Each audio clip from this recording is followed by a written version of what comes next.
Mm.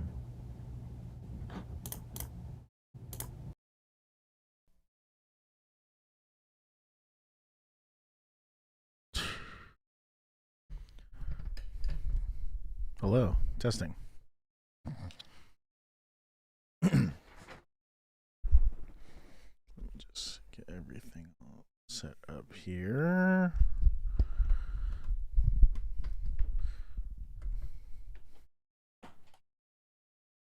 Oh, no. All right. Hey, welcome in. Just going to wait for some people to file in here. How's everybody doing? How are you doing?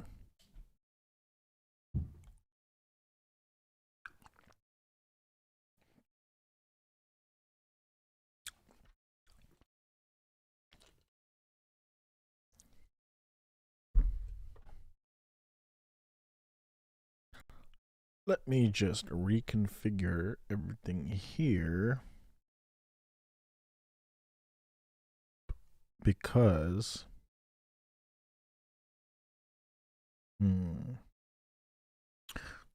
okay. Yeah. Hello everybody. You can tell I don't stream that often.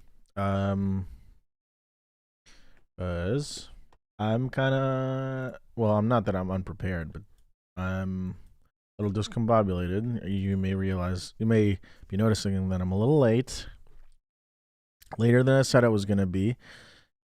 Well, first, I mean, if you saw the stream notification pop up, it was probably, you probably first saw it being scheduled for Monday, and then I forgot that I had something on Monday. And so I moved it to today, to 6. And then I had to do something for, for family stuff I had to take care of. So I had to push it back to 6:30. That was running a little bit late. So here I am, almost 7.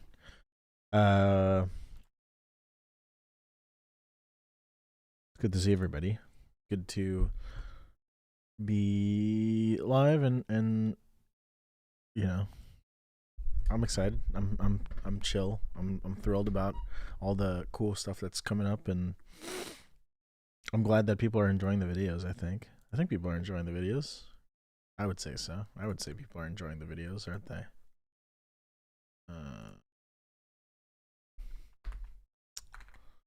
Sorry, let me just get completely situated here. How's everybody doing? How's everybody hanging?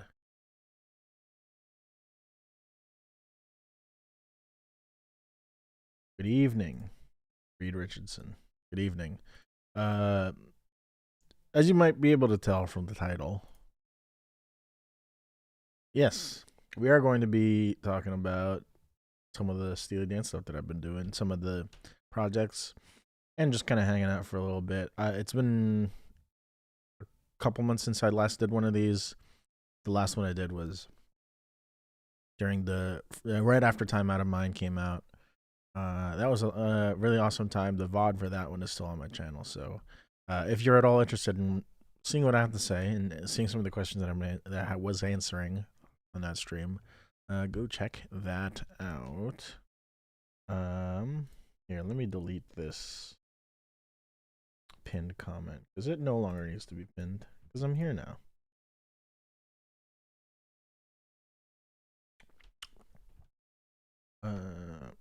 OBS is always like resetting, you know. It's never configured exactly the way I want it to be configured. But whatever. We ball. Let's see here. Yeah. Let's just hang out for a little bit while more people kind of file in. I'm assuming more people will file in. If we'll hang out for a little 10 minutes or so. While I get everything set up. How's everybody doing?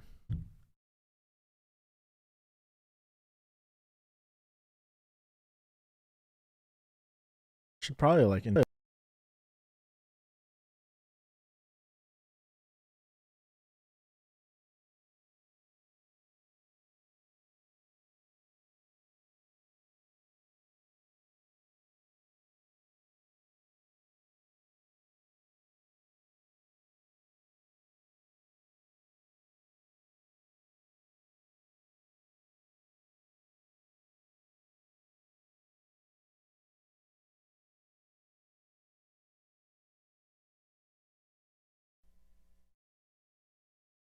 Yeah, sound died. This happens every time. This happens every time. And I'll tell you, if the sound ever dies, please let me know. Like, especially specifically my mic. It usually happens when my interface, which my mic is being connected to, usually happens when that interface is being switched from 44.1 kilohertz sample rate over to 48. And it kind of doesn't know what to do. Uh, which is weird because I think I do stream. Yeah, I stream in 48 as audio. So I don't even know. Computer music technology is it's kind of funky. I should get probably a new interface at this point. Yeah. Uh, when I was pointing at the camera like this, I don't know if I got cut out before, but when I was pointing at the camera like that, I was saying like I'm streaming off of this MacBook that I do everything on. So I'm literally streaming on my studio computer, and my studio computer is just a MacBook with it's an M2 MacBook. It's from like I don't know, like 2023, 2024. It's getting a little old, but I mean I guess that's the beauty of M2s is that they don't really suffer from the same kind of aging tendency that the old like Intel Macs used to suffer from. But um, and that sound also did cut out because I was opening up Logic.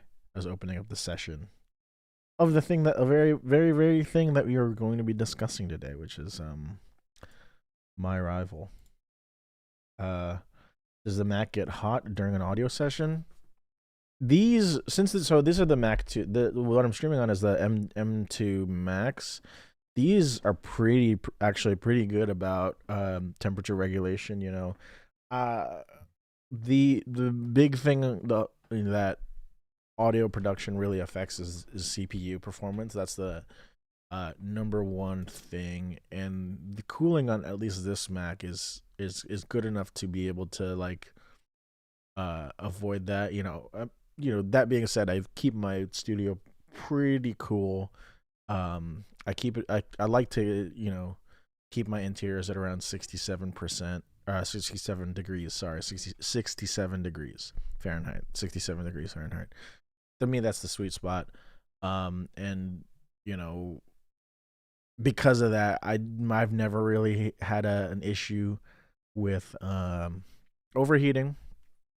So it's been good so far. And it's served me well over the past like years, like 2026. It's served me well over the past 3 years. So I don't, I don't have any issues related to overheating in that way. Maybe if I lived in a hotter climate, or maybe if I lived in a place that did not have central air or HVAC or air conditioning of any kind, then that'd be a different story. But I work primarily out of my nicely centrally air conditioned basement uh, over here in the East Coast of the United States. So, um, yeah, it's been good to me. How about this? Change the screen right over to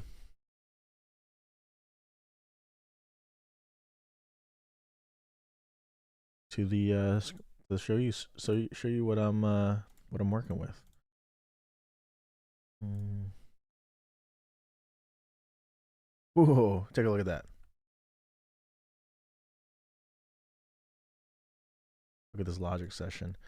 It is cropped a little weird, so let me. Why is it cropped like that? Oh, it's because it's the browser source. Um, Ever man.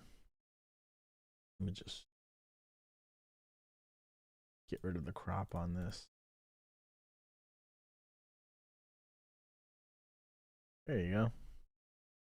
A little nicer.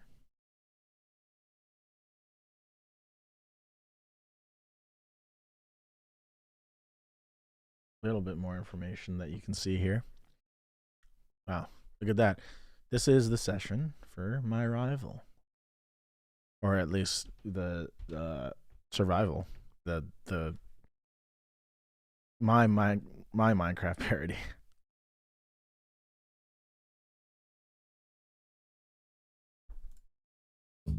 Nope.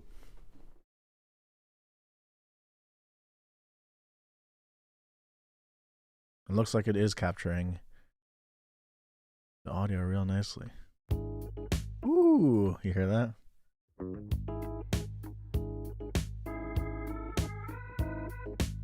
Woo! All right. Admittedly, that's a little loud in my ears. Turn that down. Anyways, that's what we're doing today. I just hit it from y'all. You get a smile on your face every time. I know. It's here just for that. We're going back to the screen. We can just kind of look at this. It's been 10 minutes. That's enough time.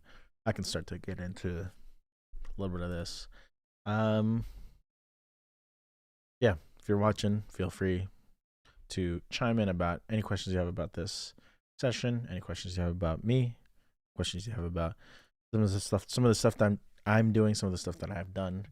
But my rival, hey, we don't need to listen to it though. I mean, if you're here watching this, hopefully you've already seen the original, seen what I'm talking about, seen what this is even for.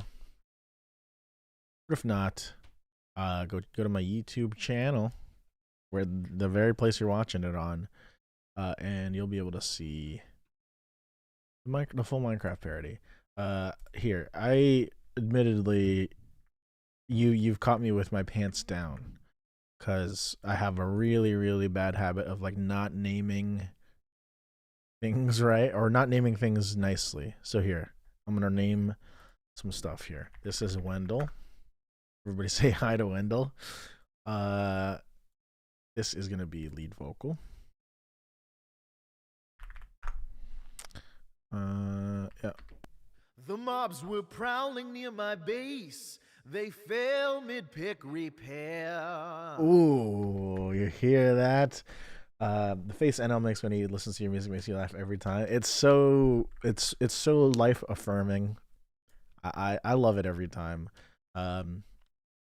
Obviously, you know, this is clearly meant for that kind of thing. I did name Wendell. Everybody say hi to Wendell. Here, this is the I don't know why I did not name this. This is the roads. Oh, and what is this one?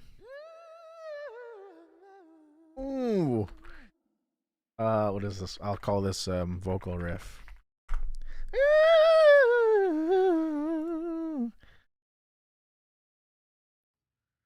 Sure. That's the double track. And then this is BGVs. Do I plan to do the entire album Gaucho with these Minecraft parodies? That's the idea. I'm not saying yes and like committing to it. You know, in the past I have, you know, before the Minecraft parodies, I was doing the other thing that first put me on people's radar, but you know, specifically Northernlion's radar, was like back in December. Somebody was like, "Have you seen Steely Dan Brainrot?" And then he played Asia Brainrot on stream, and I was like, "That's crazy," because by then that video was already like a year or two old, maybe a year old. So in the past, I had already been kind of like doing these Steely Dan Brainrot covers where like I replace all the words with like Riz, Sigma, Gyat, Gen Alpha slang or whatever, and I wanted to do all of the Steely Dan songs, and I think if I have it in me, I still, you know, I'm not saying I won't do that, but you know, it's a huge undertaking. So in much in the same way, I'm not gonna say I won't do all of Gaucho as Minecraft parodies. Just don't expect it anytime soon. You know, These take a couple weeks to put together. Um, and the thing that takes the most time is definitely the actual like recreation of the instrumental. Which, funny enough, like I I feel like for this one I shouldn't have even recreated the instrumental because it got flagged anyway as the original recording, which I take as a compliment. And I've tried to dispute it, and they still said no. They don't believe me. Even though I have the session right here. Listen to these. That's the drums, man. And I should say these are not the drums from the original My Rival recording. These are just drums from the official Wendell sample pack that the Nichols estate sells, uh, which does not contain any of the original samples from Gaucho. It only contains samples from Nightfly and some other productions that Roger Knuckles had done using Wendell Jr. and Wendell 2, not 1. So, but anyway,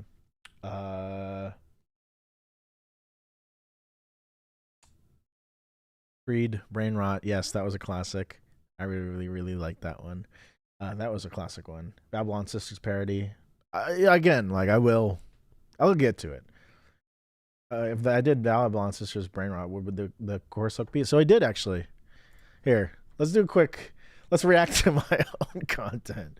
Uh, we're doing a little react stream here. Just as an aside, since you're here, I want to show you that I have done it.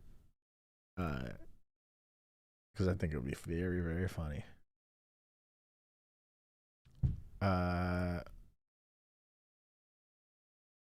And to be fair, it is a little difficult to find all of them. You're right. You don't know if you could find all of them because of the way that uh, YouTube Shorts is format and the way that I've just uploaded things. But Babylon Sisters is 10, if I remember correctly. So here, put it on the screen.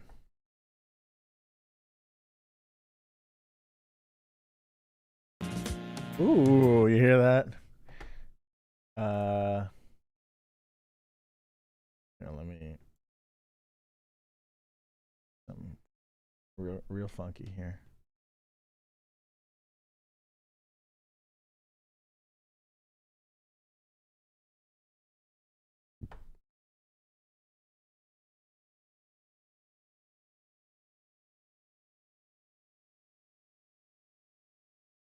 Let me just adjust the screen here. Look at that. Anyway, check this out. Drive to Ohio City. Turn that bus and ice spice down. Peep this sussy Baka town. I can't let gang know Pookie tax me like Phantom. He could mock Freddy Fazbear, both Annie and All right, I forgot about that one. And Chopchi's the Aki way. I hope they will accept mouse pay. Yapathon Sigma, shake it. It's a little out of date. Yapathon Sigma, shake it. Yeah, that's all I did. There's that one. If you scroll back far, what is Akiway? That's how they make a chopped cheese over in some parts of New York. Me and Eleanor got you into Dan. Appreciate you, me, and my content. Thank you. That's the goal. That's the goal of this all, is to convert people to being Studio Dan fans. Hunter Stare. Thank you. Co-host of the Yacht Rock podcast. Thank you, Hunter Stare, for popping in. I appreciate you coming in. Uh, and yep, that's the real one. That's the guy who invented yacht rock, guys. That's the guy who started the yacht rock series. Uh, let's see.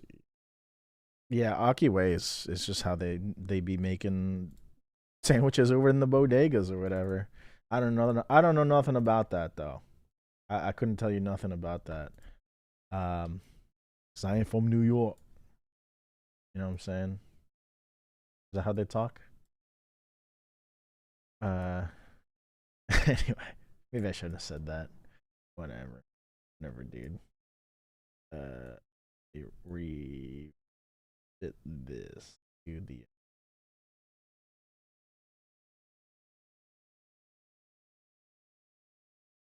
Wow.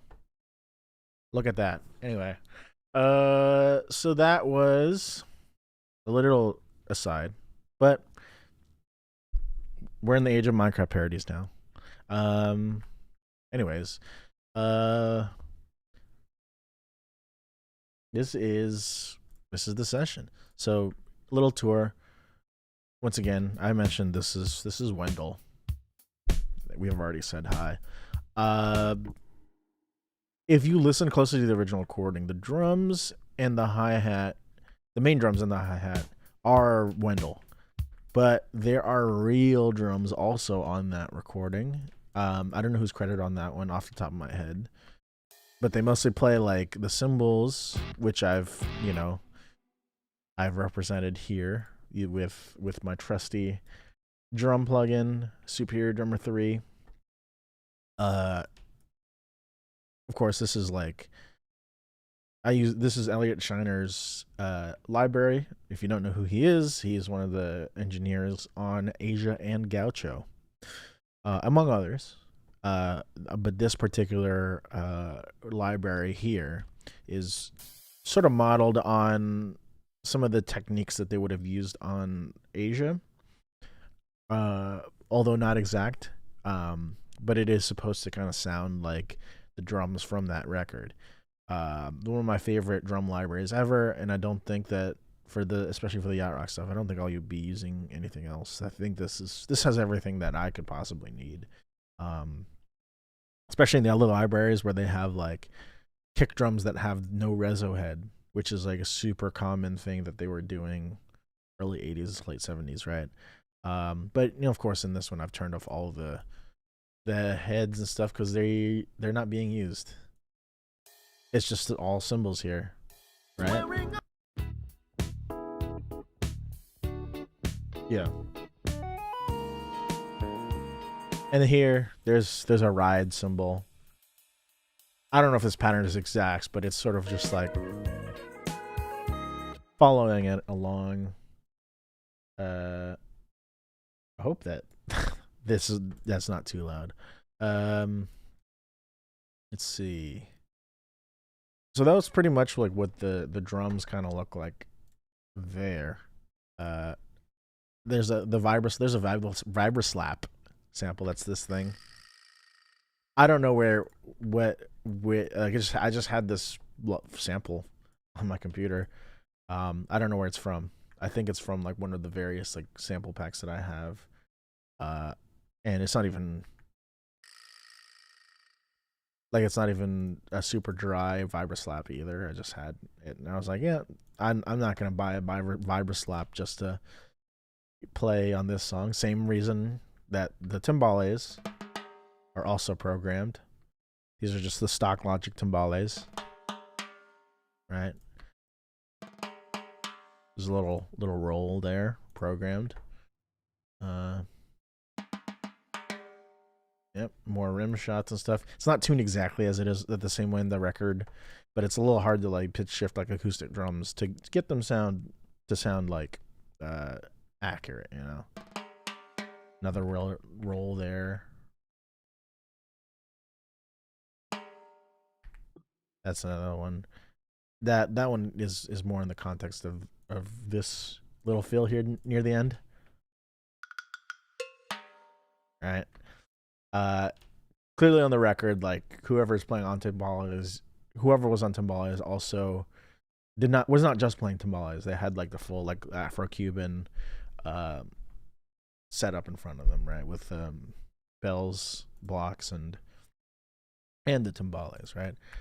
Oh yeah, I forgot to label this one. This is a tambourine. I played the tambourine on this one too. With actually, I put it away. It's up there. I'm pointing at the shelf. It's on my shelf, the tambourine. But it's just me playing the hammer away, you know. Um, one of my and which leads us into. I mean, that's pretty much it for the drums. But this was like one of my favorite things about working on this track was getting to study the bass on this. The bass is just Anthony Jackson. If you don't know Anthony Jackson, please check him out. God rest his soul. He passed away like a couple years ago, actually, like pretty recently. But just bass playing on Gaucho on this whole album. He plays on this song and Glamour Profession. It's just so good. He's one of my favorites. Hey, can you love the Minecraft parodies? I wonder if they ever played My Rival live and if they ever played all this weird Ox Perk live. So they do have a percussionist live. The only from what I can remember, there's only one version of My Rival that's live on YouTube, and it was during a rarities night. Otherwise, it was not on their regular like set lists, which is unfortunate because this is super underrated. You know, people always say it's a deep cut. You know, lucky me, Anthony Jackson played on everything. That's true. That's true. He played on a lot of things. Actually, I was working on a playlist that sort of compiled almost everything that he had done. But here, let me move this. But it's not comprehensive. You know, it's.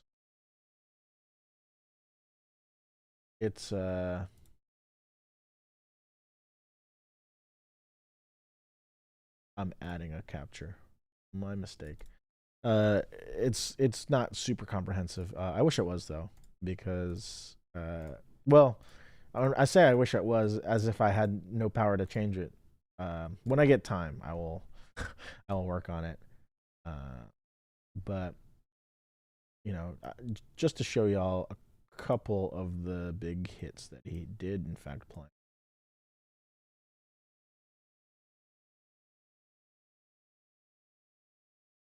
I want to pull up Spot quick.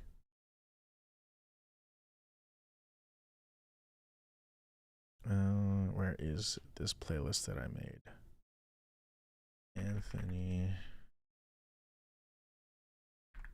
Jackson. Here, let me position over.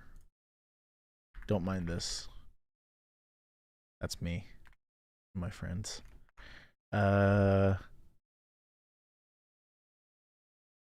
Yes, this playlist. It's not quite in order, but you know, it's pretty. At least the early stuff is here. You know, all the Roberta Flack stuff. You know, the Billy Paul stuff. He was in MFSB, which is Sigma Sound's when Sigma Sound in Philadelphia, where I live, their studio band. He was in that. Vlodek Gogovsky, I guess is how you say that. Harvey Mason, Grover Washington Jr. You know, he played with everybody. Randy Crawford, you know, Aldi Meola, of course, especially all the jazz stuff. I mean, it's so hip. Um, I know this is just for me to study his playing, and I just fell in love with his playing on My Rival. You know, you would commit felonies to be able to go back in time to go to rarities night. I know, but that was like back in 2013. That was when Walt was still around. You know, I wish I was alive to see Steely Dan in their prime. Maybe not like 1973 or 74 Steely Dan. Well, even then, I would still love to see them, especially with what's his name, Royce something. I forget his name, but he was one of their singers in that big band configuration they had with Jim Hodder and Jeff Porcaro, double drums, you know, Parker's band and all. Royce Jones, right? Yeah, I would love to see that. I would love to see that. Have I played all of Deltarune so far? Not yet. You can assume that I've only played 1 and 2. I don't. I played one on stream. I started two on stream, and I just kind of like stopped streaming after that because I was like, I don't know if I want to do this regularly. Which is why I admit with freely with all of my heart that streaming is a hard job. Uh, and I'm not going to make fun of people who say that because it's kind of dark. It's kind of hard. It's hard doing it right now. Uh, but I will play 3, 4, and 5 eventually. Uh, it's not like number one on the docket, but it's making its way over. You know what I'm saying? Some funny stories about Marcus Miller taking Anthony Jackson strings after sessions. So he started cutting them. That's pretty good. That is pretty good. Um, 'Cause, I mean, like if you were there, I'm sure Anthony Jackson, uh, even as a fellow player, was your goat because he was just I don't know his sense of time is insanely impeccable and like obviously this is not Anthony Jackson playing, but this is me trying to get sort of close to that, and it's just like it's me playing with bass, playing with a pick on a 6-string bass, and it's already a little quantized too.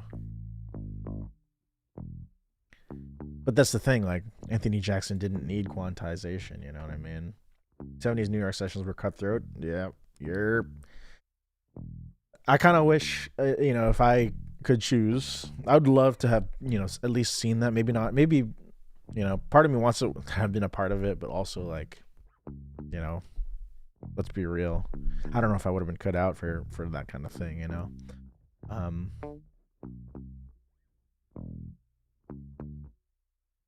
I think I'm the only person I know in the overlapping space in the Venn diagram of Deltarune enjoyers and Steely Dan enjoyers. I mean, I'm with you, buddy. I'm right there with you. I definitely come at Deltarune from the Earthbound kind of guy. I'm seeing a comment in that I'm gonna respond to pretty quickly because I have to. But yeah, I'm working on a cover. Well, not working on. I have worked on a cover, and I'm just dragging my heels about putting out. But it's like Rude Buster in the Steely Dan Cassiopeia kind of style. You can see snippets of it in the VOD for the Time Out of Mind breakdown stream if you did not already see that. But I will eventually put that out. I just need to film the video. That's it. Yeah. It's just not out, but yeah. Then this is the comment I want to respond to. I don't know if you're a Paul Simon fan, but you should check out Kyle Gordon's Mr. Jumbo. It's hilarious. Yes. So let me answer two sides to that. I am a fan of Graceland. I'm a fan of Graceland. Not that I'm not a fan of Paul Simon's other stuff, but like I just haven't dived into it. I've heard bits and pieces of the live in Central Park with Art Garfunkel. I will, I will eventually get into Paul Simon, but the other side of that is I have seen Kyle Gordon's Mr. Jumbo. I have 100% seen it, and let me tell you, some people here are NL fans, some people here are not NL fans. But in the Northernlion Discord, people were talking about Mr. Jumbo, and it was lighting it up, and everybody was loving it. Everybody loves it in there, and I think it's great. And I really, with Carl Gordon's parodies, you can tell which ones are done with love and which ones are done with hate, and this one's done I think with a lot of love, because it's not quite a Grace. It like a lot of people point to it as being like a Graceland thing, and that's one of the things clearly. Clearly, one of the inspirations for Mr. Jumbo was Graceland, but I think there's other stuff there as well. I mean, there's a little bit of the Rusted Root thing in there. What's that one song? It goes like, I would like to reach out my heart, and wait for it. He goes, buddy, say, buddy, y'all. Right? You remember that song? There's a little bit of that in there too. The world beat. I think it's like a not just a Paul Simon thing, but like a generic. It's also a little bit of a generic parody of like the world beat kind of trend that was happening. Um, you know, I'm not going to speak on and on that or like make any value judgments about that, but you know, you thought he kind of like new metal because that song was actually good. I'd have to listen to it. I can't speak to that. Um, I should listen to it. I'm not gonna listen to it now though. But Kyle Gordon's great. Big fan. Uh, Big fan of his satire. It's very smart, very funny, and I like it. I like Mr. Jumbo. Hey there, Mr. Jumbo, out there in the African sun. You ever get tired? Yeah, and then I think it's what language is it? Is it Yoruba? No, it's Swahili. Actually, it's Swahili. Or if I'm not mistaken, is what the guy sings. Someone green around my base. Yes, dude. Yes, somebody. Here, let me play it for you. Uh. Craft a batch of Oh, here. can't eat. Mine can't eased into my place. Somebody green was there. Yes. Yes, dude. Uh. Yeah. Uh. Well, we can jump to the vocals too. Let's talk a little bit about the vocals. A lot of people tell me I sound like Donald Fagen. Thank you. I appreciate that. That's not. I don't take that as a diss at all. I think that's a very high praise. And you know, you might be saying, why would you take that as a diss? Some people don't like Donald Fagen's voice, and some people really. So I think that's the big thing that I've heard as like a huge complaint from people who don't like Steely Dan. One of them is that they don't like Donald Fagen's voice, which is like fine, whatever. I get it. And so if those people tell me I sound like Donald Fagen, I'll take it as less of a compliment. But um, you know, the vocal deliveries really make these parodies. Thank you. I one thing I do is like I'll have the OG track. Um, you know, I'll have the OG track like literally down on a separate track. And then kind of like just have it in my ear as I'm singing because I know like what his delivery is ought to be. You know, I've heard the song like a million times, but like that sort of like helps as like a little guide. You know, and one thing that really sells, I think, the Donald Fagen thing is well, first of all, he has the certain ways that he inflects certain words. He never has like R at the ends of his words, like there. He doesn't say there. He says there. You know what I mean? And it almost like moves to the back of the there. It moves to the back of the throat there. You know, and it has a very nasal delivery. But nasal delivery. Sorry, I can't speak English. But his nasal delivery is less like quote unquote nasal, but like more of a placement in the mask kind of thing, which creates this like really rich resonant kind of sound. You know what I mean? But the other thing that also adds to the delivery is like he scoops into the notes. The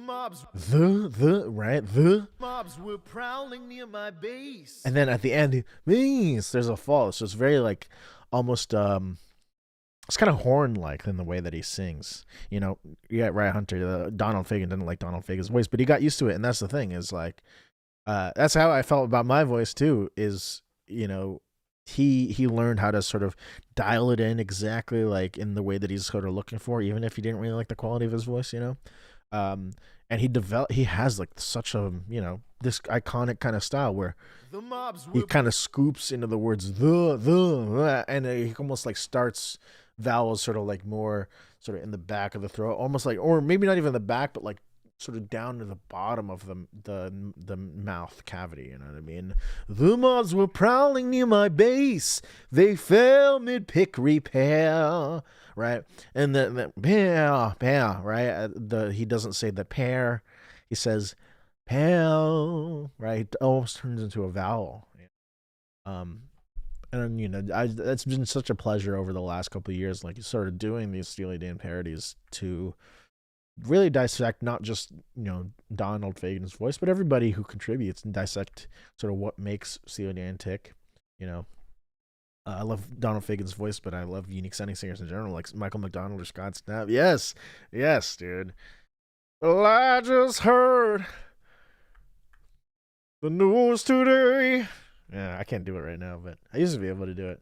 Like Michael McDonald too is the other thing is like the pig. Like this, like it's almost like from the chest. Um, and that would be a good one, the Minecraft parody. Pig, like a Minecraft pig. You know what I'm saying? Know what I'm talking about? As people have said, people have already like made that bid, like, oh, you should do a Minecraft parody of Peg and call it Pig. I'm like, yeah, I should. I will do that at some point because that's just like right there. It's right for the picking.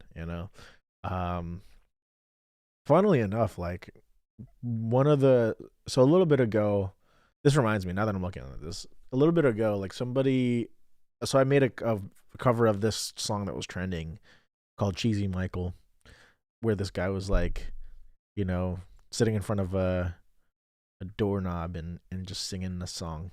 I think it's the tune of Sinking Town, but he's just saying Cheesy Michael. And then I did it in like a Steely Dan style.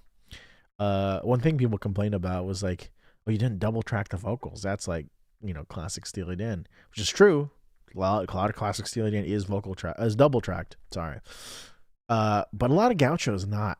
You know what I mean? I was aiming for like a Gaucho sound on that one, specifically like second arrangement and maybe a little night fly in that one as well. But on Gaucho, there's not a lot of double tracking that's happening. On some of the other cuts, I think on Hey 19 it's mostly double tracked, but but Babylon Sisters doesn't have a lot of double tracking, specifically in the verses. Although that's not to say the song doesn't have any double tracking. I mean, there's a track here called Double Track, and this will be a sort of an arrangement thing that you'll notice in on Gaucho specifically, is that like mostly only the choruses get double tracks, right? Sure, he kills zombie hoglins. Right, it creates that thickness because of the pitch variance. They're not exactly the same note that I'm singing, right? I'm not a robot. Parody artist shocks commenters by speaking in perfect Steely Dan. I think if you do to do really good parody, like you have to have like a genuine love. I feel like, you know what I mean, or genuine hate, or at least you got to feel something, And for me, I feel definitely impassioned on the side of like Steely Dan or My Ride or Die. Steely Dan are like sort of my template, specifically Donald Fagen, but like Steely Dan in general. That's the only part of the song that's double tracked, and everything else is like background vocals, right here with Survival, show me survival. Now I don't know who's who on that record, so I haven't labeled them as such, but I think Timothy Schmidt is on that one, if I'm not mistaken. Anyway, I'll play that vocal riff one more time for y'all. This one too. I don't know who sings that one on the record either, but that one was fun to do. I didn't do it. I didn't really hit it on that one. You can clearly see that there's an instance of Melodyne over here. I'm not gonna say that I don't use pitch correction. I mean, like, what are you kidding? I'm just a Joe Schmo. I'm not Donald Fagen. What is my favorite demo / lost Steely Dan song? That's a very good question, Jackson. What is my favorite demo / lost Steely Dan song? I have it written down somewhere because I've thought about it. It's probably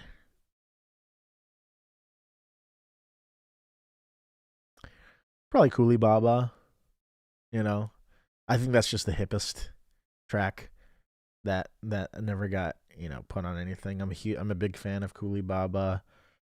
The other one would be The Bear. Um,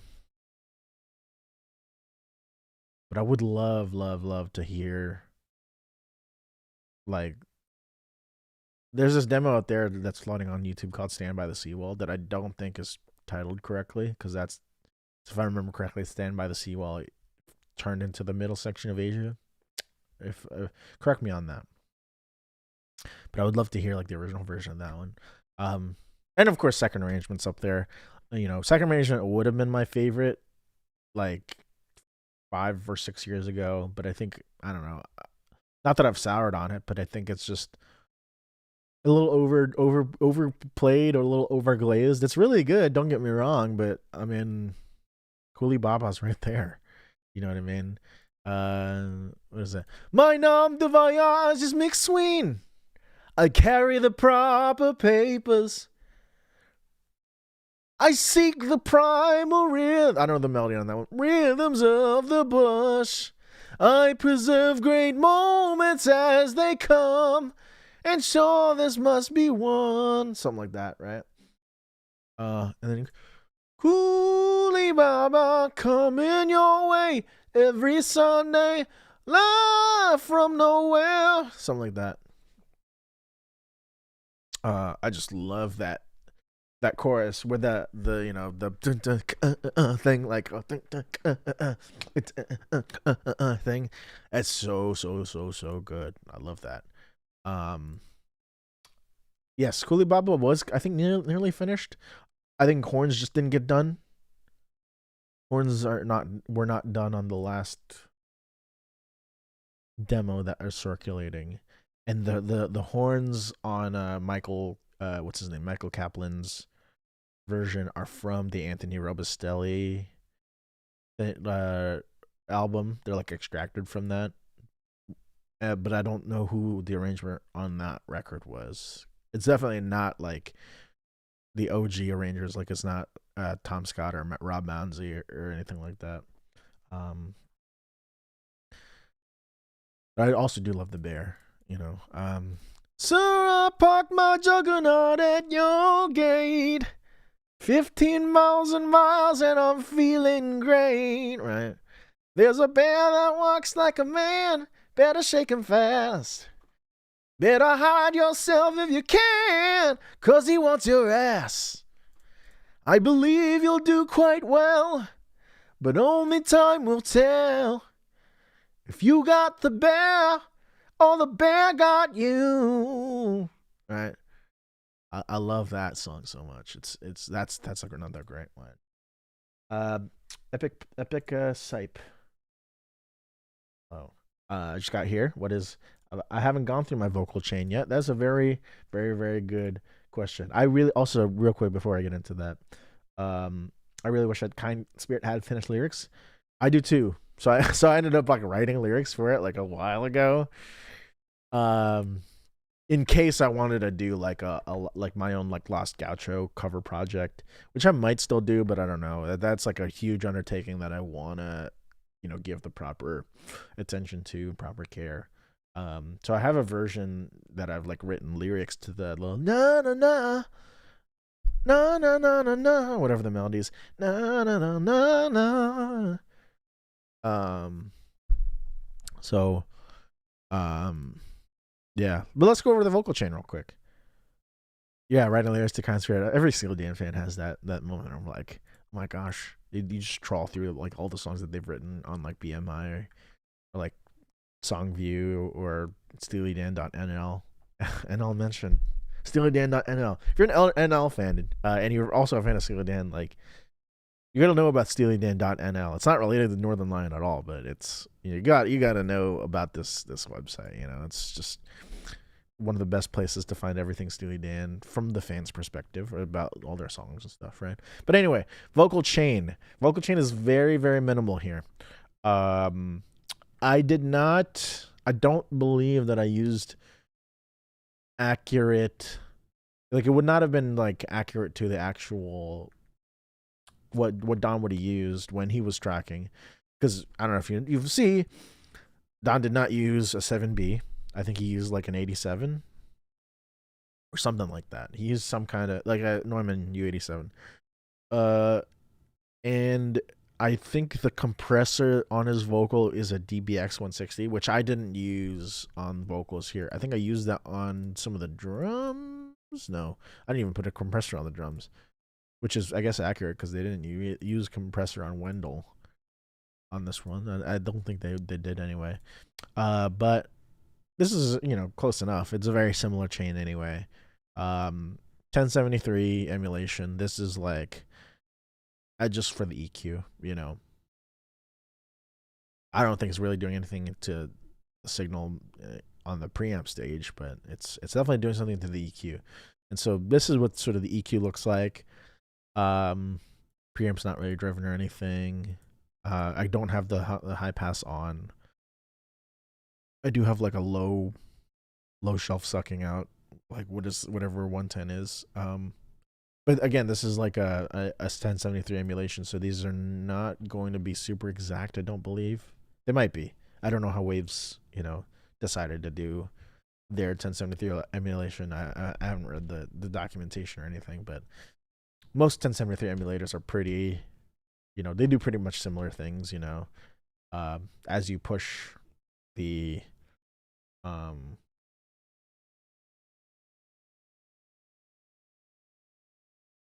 I just realized I'm streaming at an insanely high bit rate. What the heck? There's no reason for that. Let's bring it down to 10,000. That quality of the stream might get worse, but your internet will thank me. Sorry about that. Yeah. So that's what the EQ is going. That's the EQ that's going on there. I have like I guess a channel EQ thing here that's like sort of doing like a cutting out the Hive shelf starting around like 4K ish, but that was probably like a surgical tweak, and that wasn't really for any particular reason other than like I just thought it sounded too bright or that had too much air at the top before going into the 1073. And then I think this is the really for this era's like kind of vocal chain kind of thing, you really only need these two things, an EQ and a compressor. And this is specifically an LA2A. This is my favorite compressor right now. Because the mobs were prowling near my base. They fail mid-pick repair. Not that it's like transparent or anything, but it's like, I don't know, it clamps in a really nice way that kind of rides the signal. You know what I mean? And that's because it's an optical compressor. Optical compressors, the way that they curve compared to like I don't know, like an 1176 or a VCA compressor, is that they're not like linear. They're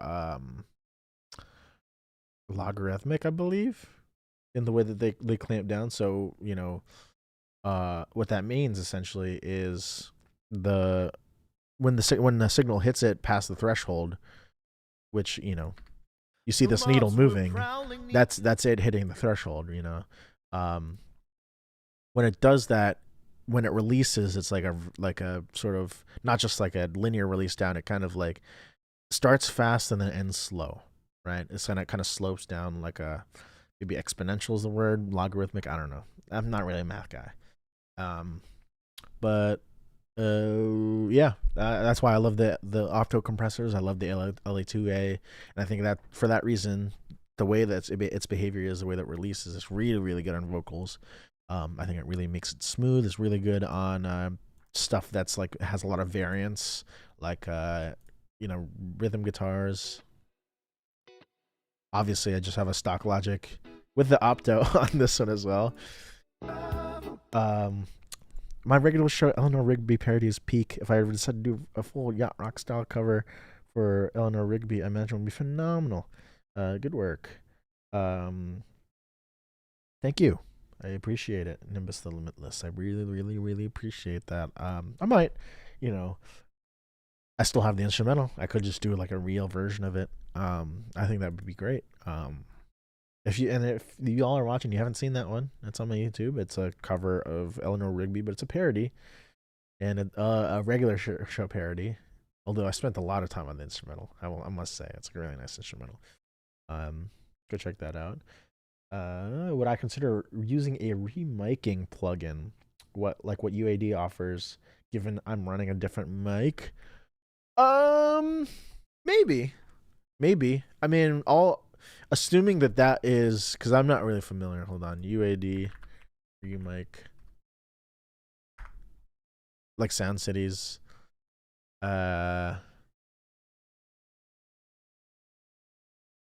yeah, because I'm assuming that the mic chain thing is all they'll do is like I assume it would just take the curve of your mic and then like apply some kind of EQ stage, like a match EQ thing, or like an IR type thing or whatever, to the frequency response. I would assume that it just would do that um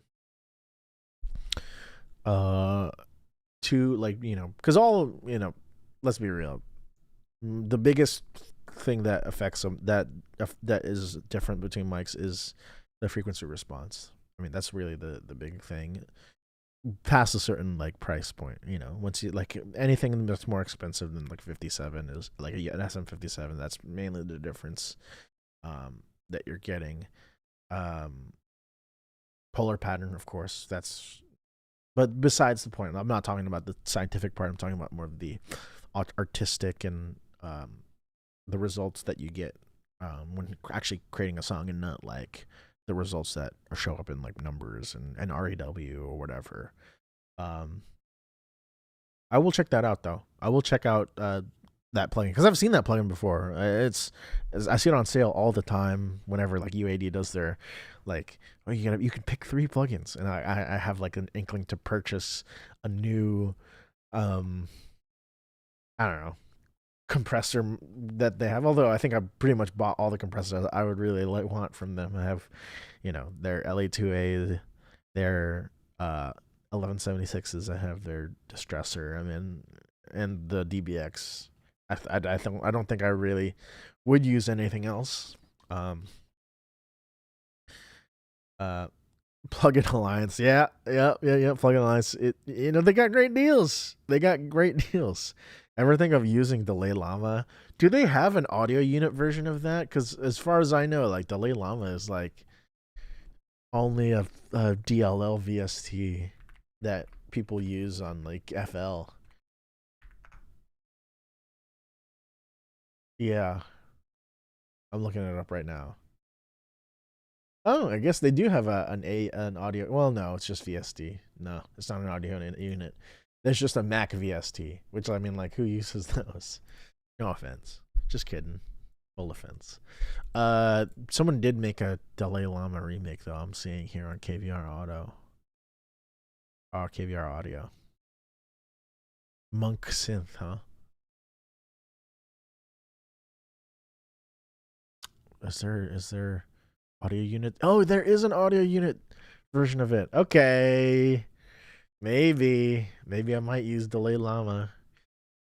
That would be funny. I do kind of like how it sounds. I like the vowel sounds on it and everything. But yeah, it's kind of interesting. That's funny. You've been working on your own Steely Dan tier list. Well, let's hear it. What are you putting? What are you putting in S tier? I gotta know. So that's pretty much the vocal chain. I mean, if that makes sense. And also, the other thing that I neglected to mention was there on the recording there is a delay. Prowling near my base, they fail mid-pick repair. Like you can add it sort of like it's a very short delay. It's not a super long delay, but it's sort of bouncing back still, and it gives it almost like a fuller kind of sound, I craft a batch of crimson dawns for Experience Bar and Grill. Hello, Cleo. Welcome in. Thank you for stopping by. Yeah, we're just dissecting this. But yeah, there is a little bit of delay. The other thing that I also forgot to mention, everything is getting bussed to the same reverb. Now, here's the thing. on Gaucho, their reverb setup is really interesting, and I still have not fully wrapped my head around it because apparently there are 3 reverbs on that record, left, center, and right, and it's a plate. It's like an EM something plate. I don't really know anything about plate reverbs really. Um, so I just use Valhalla, you know, that I'm not going to tell you how I got it. Uh, that I have it set on the 80s setting. I have it set to plate, and I I don't know if the same pre-delay length was used on all of the songs on Gaucho, but I know that for a fact that the pre-delay on Gaucho on their reverb was like very high. It's like past 100. So that's why it's at 121 milliseconds. But that enables you to get like this kind of like you hear the snare, and then you hear the trail after it. The trail doesn't get caught in the space of the actual like transient and where the snare lives, so you can hear the full body of the snare and the full trail after it, which is I'm sure why the pre-delay is set that high.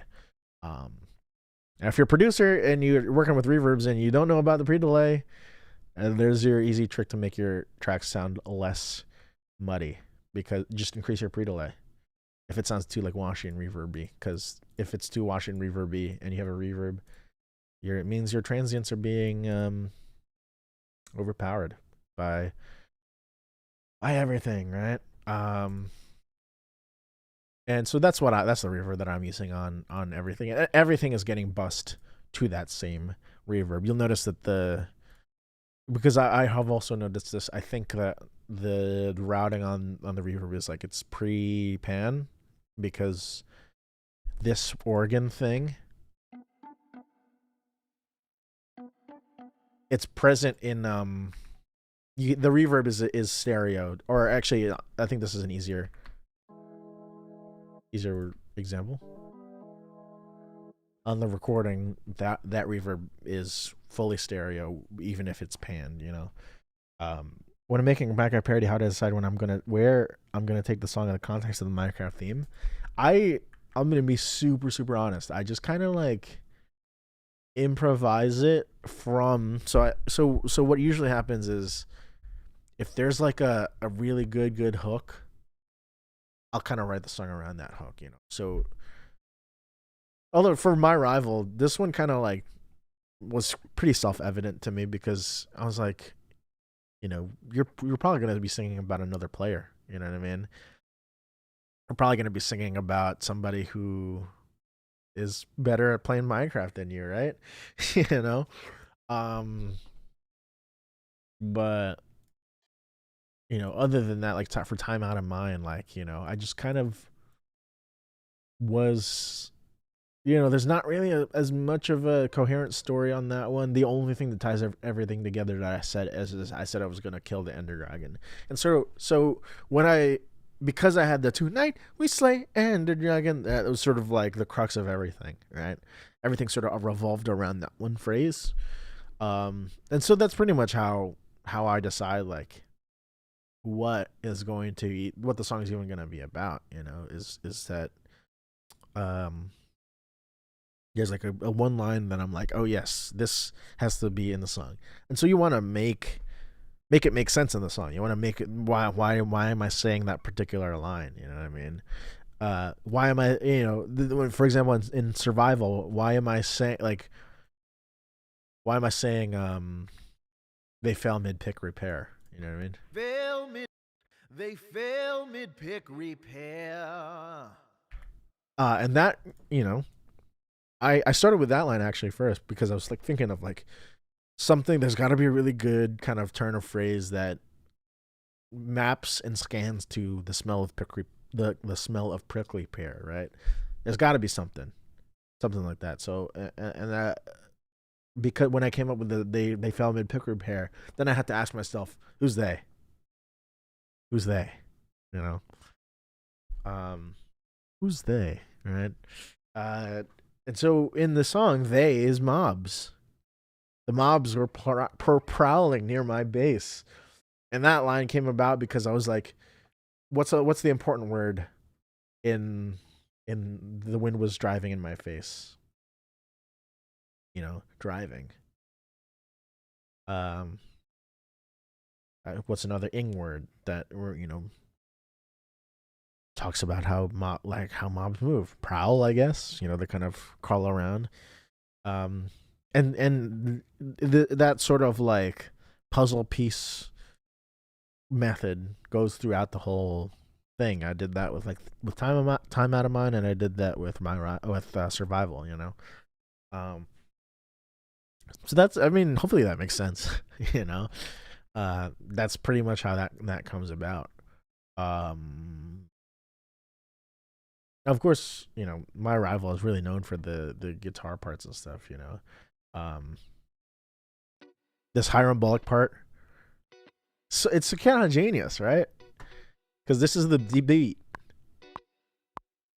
He's doing palm mutes on the beats, but he's like doing no palm mutes on all the ups. You know what I mean? And you don't notice that that's what he's doing because it's like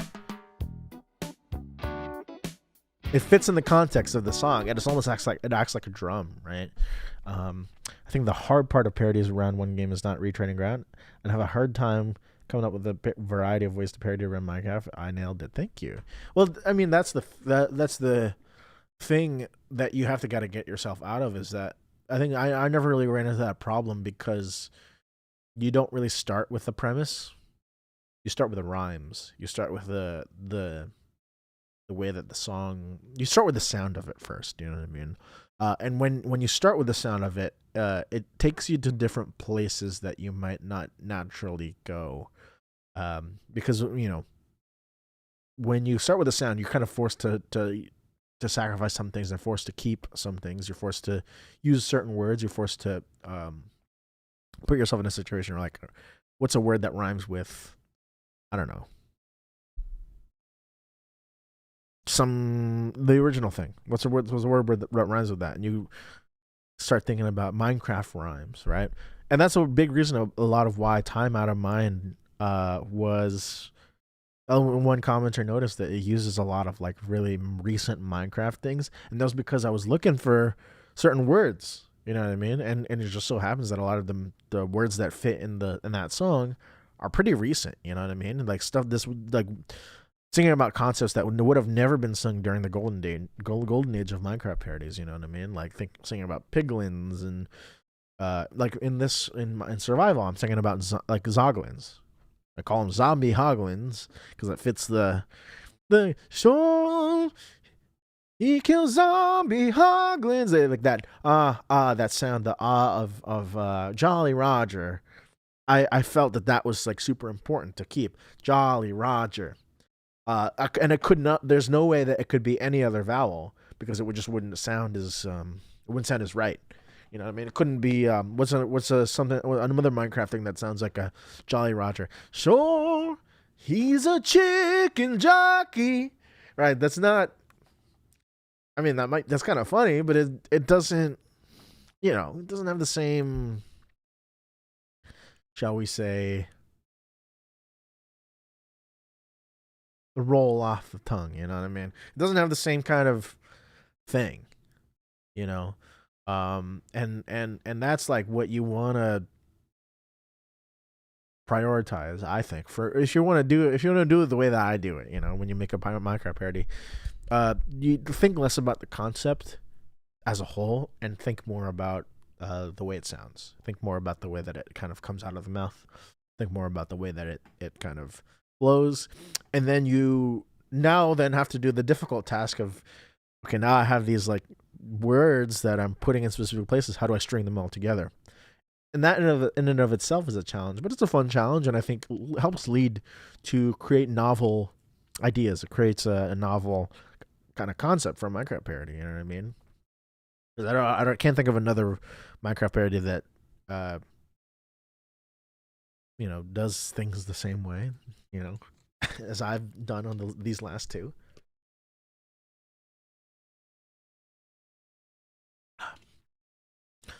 Gotta stay hydrated. Um, Hopefully that makes sense, you know. Speaking of the guitars, though. Oh, okay. This is a mistake. I shouldn't have. I should not. I'm surprised that I didn't catch this earlier. There's a mistake here. It's kind of covered, but you'll notice that like the transient is like cut off here. It's supposed to do this, but I accidentally chopped it off. So it starts there. But you would only notice that if it was isolated anyway.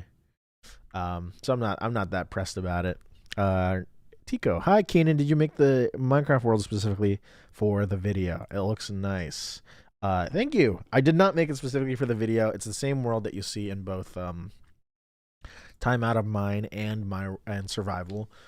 This is the world. One day I'll do a tour of it, but that's the world that I made for well, I made that world with a bunch of friends. That was our server actually, which is still up, but nobody plays on it anymore. So our server that we played on a lot during COVID. Well, of course everybody was like in lockdown and everybody was away. We stayed in touch by playing games together during that time. I'm sure everybody here can relate. We stayed in touch by having a Minecraft server together. That we ran, we paid for, and it was hosted. It was a proper server, and a lot of good memories on there. That server lasted for like a year or two, maybe like a little over 2 years, maybe. And so like it's super. You can tell like in a lot of shots of it, it's like super built up and super dense, and that's because we spent a lot of time on that world, and there's a lot of memories in that world, a lot of history in that world, a lot of friendships made, friendships lost. It's a lot. It's almost like we lived there. You know what I mean? And so it was very meaningful for me to put that, into the videos. When I had to make a video for the Minecraft parodies, it kind of made complete sense. I was like, you know what? I have this world here. It's very beautiful. Let's make sure that people. I somehow immortalize it in out in the world, So, there it is. Nimbus. Last thing, then I'll let it go. It seems I'm the only one, to my knowledge, to have done a Steely Dan rock rendition of the Beatles' Eleanor song. Maybe do a pool, see if viewers are interested. I definitely will. I'm continuing to entertain that idea, but I want to show off something because it did not I did not invent this concept. I don't know if you have seen this video, but well, I'm not going to play the Porcaro video, but there's a version of Eleanor Rigby on this, like, I think it only came out in Japan, but it's a band called LA Workshop. And I'm going to show it real quick. So you can see who's playing on this record. I don't think everybody is on this track who's here. And it's not comprehensive because I don't see. Yeah, these are all like these are like keyboard players, guitar players, and horn players, but I don't see the drummers. But anyway, this is.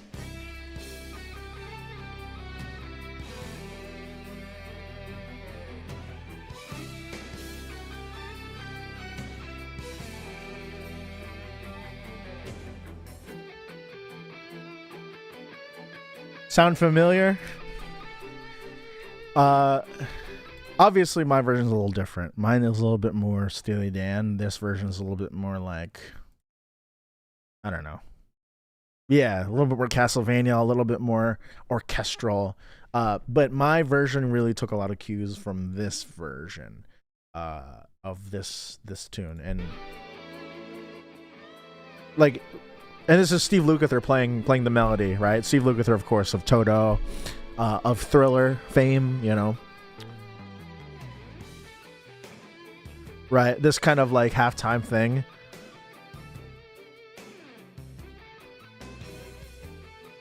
Yeah. So I took a lot of inspiration from this, although I definitely put like my own spin on it because this, you know, it definitely is more of an 80s thing than the late 70s thing. And I first heard about it from this video, right? Where you just see Jeff Porcaro like laying down the track.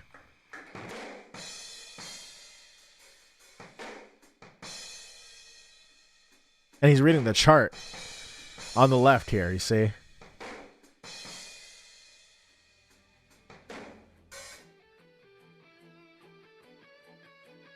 Right. But he doesn't, they don't play the whole, you know, recording on this one. But anyway, if you're interested in hearing like what a full version might sound like, check this out. I will definitely like do something with it. I will put like vocals on it. This is obviously like instrumental, so like, you know, so check that out. You know, I'm a huge fan of like all things yacht rock. You know, and let me see. Oh yeah, Jackson, was Experience Bar and Grill made for the parody? You are correct. It was made for the parody. Yes, it. I did not build it in survival for. Ironically, I did not build it in survival for that. For the video, I built it in a creative world. So I have a creative world where I plan builds and stuff.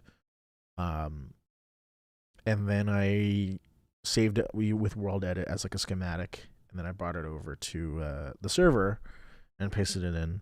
And it replaced like, I don't know if you see if you see in the shot. Let's pull it up. In the shot, you know, you can see that it's next to a building in the mountain, and it looks like it was really always there. It was, or at least it was supposed to be there. Maybe it was zoned for such a building, and that is because it was indeed zoned for another building that I don't remember what was going to be there. I don't remember. I legitimately just don't remember. Let me see if I can find it so I can show y'all. Yeah, here it is. So here, there's a building here. I didn't build this. This is my friend Josh's building. It's his house. His house in Minecraft. Or one of his houses. Sort of like a brownstone, like row home type thing. And over here was like a wooden structure that I know that I was building that I don't remember what it was. But it was gonna be something. It was gonna be something. I just don't know what it was. So I was like, let's just clear it out. So I cleared out some land. You can still see this dirt block right here. This is where a wooden log once stood. There used to be, you know, the way that I like to build is sort of like this kind of thing. I didn't build this, but it gives you an idea of like the way that I like to build. I like to put the log ends on the corners, and one of the log ends is right here. Isn't that something? Yeah. I did. So to answer your question, it's a bespoke building for survival. Let's see. Oh yeah, and the original, yeah. So going back to these guitars real quick, just because I want to, you know, in the video I literally pull out and play a very cool. Thank you. I literally pull out, walk out in the video and come out playing guitar. Where is it? Yeah, look at that. Me, hair still wet, fresh out the shower, wearing my Twitch shirt. Check out for like $5 or whatever. Anyways, Steve Kahn, right? Playing that line. Steve Kahn also does that thing, right? Full interior. So it does have an interior. I shouldn't have built an interior, but it does have an interior. I don't have like a picture of the inside of Experience Bar and Grill right off the top of the bat. But imagine this, like you walk in, so there's a central bar in the middle. I think it's logs that form the bulk of the bar, and there's like maybe a chiseled bookshelf there that sort of is where the drinks would be, and then above it is like forget what's above it. It's another like maybe a lowered ceiling of some kind. So that's the central bar, and then when you walk in on the let's pull it back up just to show y'all. When you walk in from the front, there, so you can see little bits and pieces of the interior here. You walk in, the bar is like somewhere here in the center. On the left, there's like a table. On the right, there's a table, and then there are booths made of hyphae. No, what's the blue wood called? Whatever the nether blue wood is called. There are booths of that run towards the sides, and they eventually lead to the back wall of this. And then there's a kitchen in the back. One day when I do the world tour, I'll show off what's inside the Experience Bar and Grill. It's fully built. I don't know why I built it. The second floor, there's also a second floor. The second floor is empty. You can see that there's like a row of polished andesite here. Behind this polished andesite is like top slabs of birch that form the ceiling, and also the floor of the second floor. The second floor is completely empty. It's just completely hollow. There was going to be windows here in my initial plan, but I couldn't figure out how to make that work if I wanted to also put the XP sign on it. Oops. Sorry. Did I hurt you? Yeah. And on the side, I think there are also windows on the side, but I'm not 100. There's windows on the side on the first floor for sure. That's for certain. There are windows. But yeah, that's a little inside description of what's inside Experience Bar and Grill. So the full interior is indeed modeled, at the very least, the first floor. Is it hard to recapture the groove of these Steely Dan tunes? How much time do I dedicate to locking in the rhythms and capturing the feel of so many professional musicians? I spend a lot of time, honestly. The parts that I'm pretty decent at are the guitar parts. So obviously this is Anthony Jackson.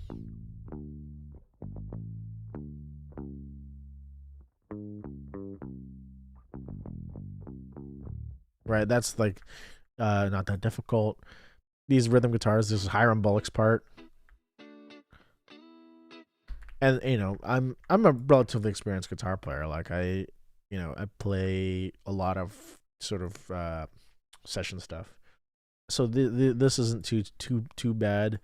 I'm lucky enough that this song, as well as like Time Out of Mind, really, they don't have like too difficult drum parts.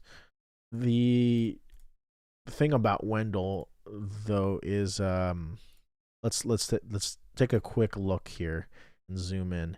You may notice, and I don't know if you would have noticed this in casual listening, you may notice some of these hits are not on the grid, and that's because this is one thing I do for almost everything that I program. In Logic, there's a MIDI transform function called Humanize, and what this essentially does is like the thing that you've typed in, it'll sort of just nudge at random, based on whatever values you've assigned to it. And I did this on the Time Out of Mind drums, because those are real drums, and they have they sort of move. They have the velocity variance of a real drummer because it was a real drummer that played on that record. That plays the primary groove. For Wendell, on My Rival, Wendell is an late 70s, early 80s drum machine.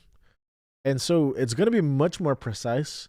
But the thing about these drum machines that, a lot of people might not tell you when you're like trying to write for them in the modern day or like program them, is that while they were super precise, they were not like laser precise in that like it could play and fire off like two samples at the exact same time down to the SMPTE code, the small sample level. Like they were not able to do that. um, because of the way that those were, everything was kind of fired. You know, all the instructions were firing very fast, but like they were not simultaneous. So if you know ever dissect like I don't know a lindrum pattern of some kind, and then try to replicate it in modern DAW software, you might feel somehow that the thing that you've programmed, like I don't know, let's say Take on Me, you're trying to recreate the Lindrum opening, you might feel like, oh wow, like there's a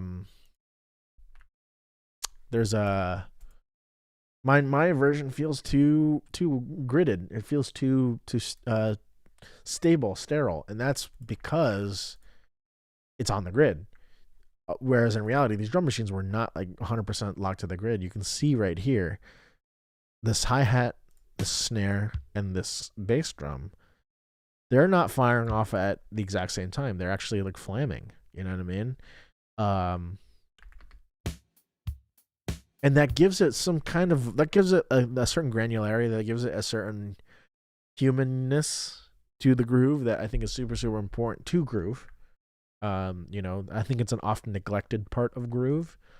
Um, is like, you know, capturing what human sound like. You know what I mean? And of course, like I didn't play these drums. I much in the same way that Steely Dan didn't play these drums, but they were slow programmed, but they still feel and they still sound so like dynamic. They sound like, um, you know, there's a pocket to it. And how come that's the case? Well, it's because they're not locked to the grid. You know what I mean? They're kind of flaming at times on purpose. You know what I mean? Uh, and I think I also did that here. Yeah, for the timbales, you could see that this one is a little early. This one is pretty on. That one's a tiny bit early. Sorry, but you know you get what I'm saying here is that like there's beauty in the imperfection. And as perfect as a band as Steely Dan is, they're sort of like perfect in the sense of like in a human sense. They're perfect as they're as perfect as a human can get. And a computer is more perfect than that. So if your computer sound is like too perfect, it doesn't sound as like, you know, it doesn't sound as human. It doesn't sound the same way that these records sounded. There's a touch to it, you know what I mean? Yeah, the groove is in the touch. Yeah. And while the touch here is kind of random, it's definitely closer to what a human would do than, you know, by just like, you know, typing it in the piano roll like this. You know what I mean? And just kind of leaving it and sending it and forgetting it. Which you shouldn't do. If you're programming drums, pay attention to the groove of those. And sometimes, you know, you should probably mess with the swing function too. Like, you know, don't just leave it at 50 if you want like a nicer groove. Nudge it up literally just one, and you will feel instantly the difference. You know what I mean? It's a huge difference between 50% swing and 51% swing. You know, no, like you gotta, you know, pay attention to all that kind of stuff. Of course, you know, I showed a little bit of the consoles in the verse, but there's this one, right?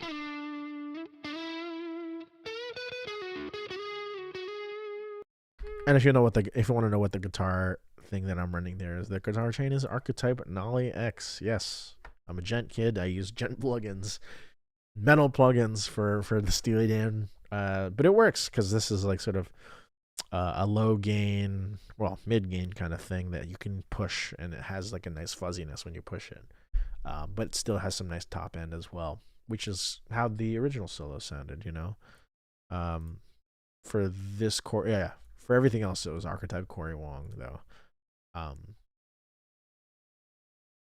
which is one of my favorite plugins. But if you're a guitar player, you gotta have this. And then there's these Rick Derringer parts. These same amp, but just a little different, right? He's a little thing there. I definitely did not clean this up.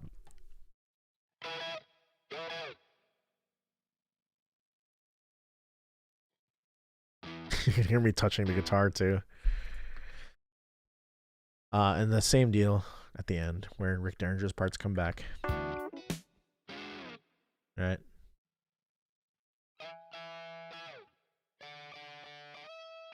Right. Um, yeah, I mean that's pretty much it for these guitar parts, you know. But one thing I did want to show off at least is that I'm really, really, really proud of is the keys stuff. The keys stuff, and the horns too. Well, we'll get to the horns, but the keys stuff is like some of my favorite stuff that I've recreated. You know, this is a Rhodes sound. The Rhodes sound that I use is Keyscape. I use the Rhodes Classic. There's this is a little bit of an outlier in the Steely Dan oeuvre for as far as Rhodes sounds goes, in that it's very clean. It's a very plain sound. There's no phaser, no chorus, no flanger, no whatever. You know what I mean? No tremolo, no nothing. It's very a pure kind of Rhodes sound. And there's a little bit of this EQ on it. It looks a little extreme, but this is a match. This is based on a match EQ from the original like Rhodes stem. Right, and on here is just the opto thing again, which is an LA2A thing. And yes, and these keys were performed by me. Like I played them actually on the keyboard. This keyboard that's underneath me right now. Which version of Your Gold Teeth do I prefer? Your Gold Teeth 2. Your Gold Teeth 2. There's no question about it. Not that I hate Your Gold Teeth 1, but I mean like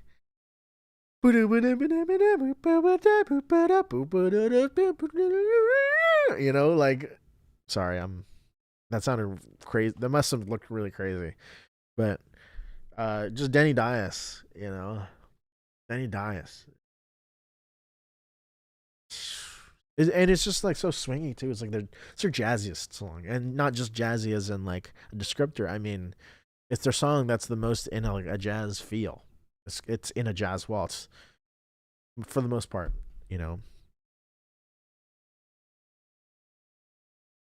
I guess it's like 9 maybe.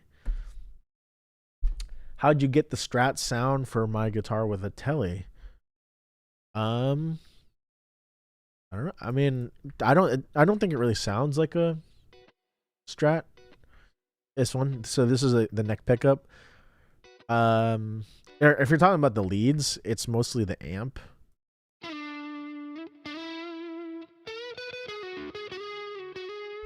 And it might be just the particular pickup in my Tele, but it has a really like bell kind of sound neck pickup.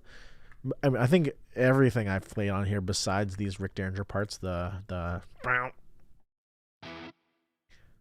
we're just on that neck pickup thing.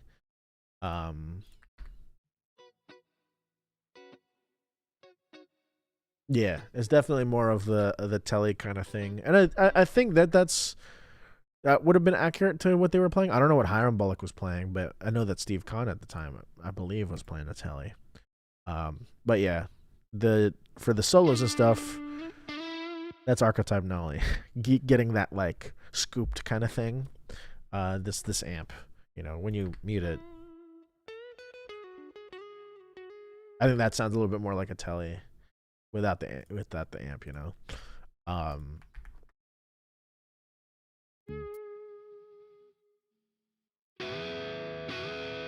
Yeah.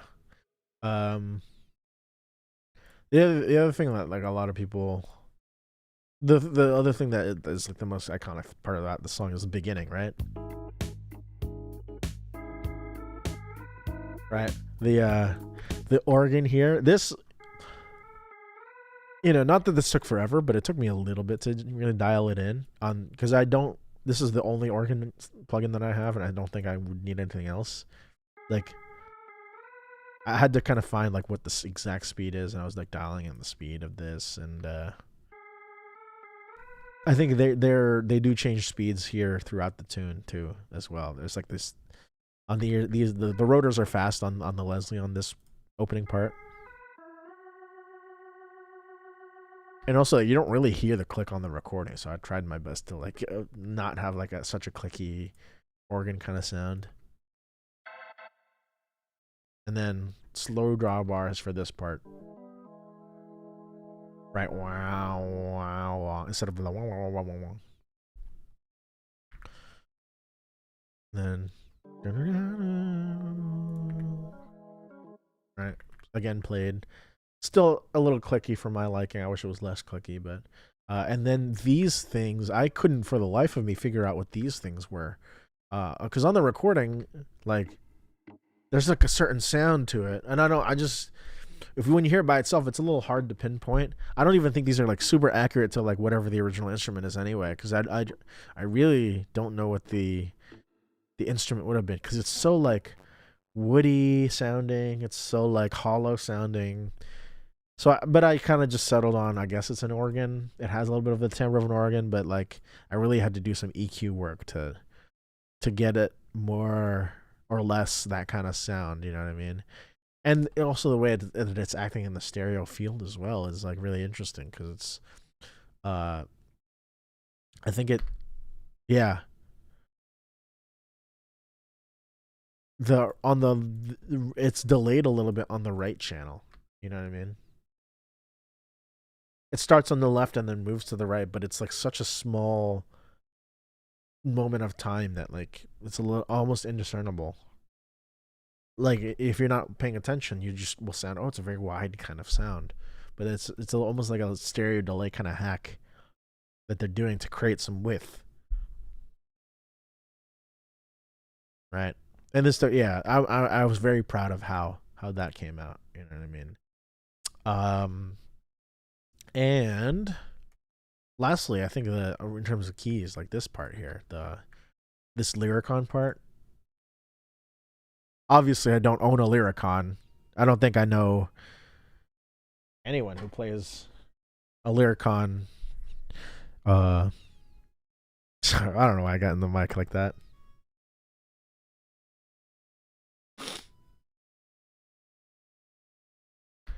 But yeah, this little synth here is just the Prophet. Um, you might see a name here, but that's because like I named it after, and I'm using it in a different song. But this is what that patch pretty much is uh there's like a pulse and a saw, and the pulse width is like almost a square but not quite, and the high one is, the square is higher, is like an octave up. But anyway, yeah, that's the keys for my arrival. I'm really into to how that stuff came out.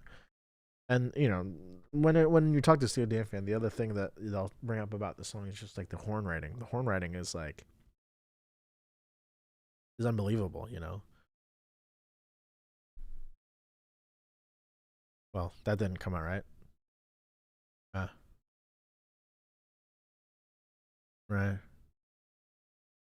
It's like such dense stacks. You know.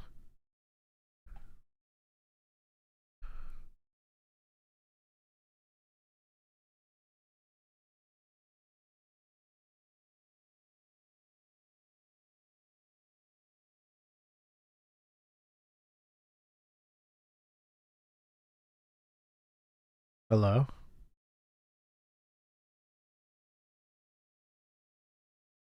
Yes, you are supposed to be hearing horns right now. Oh, hello. Wait, have I not haven't had like DAW audio this entire time? You serious?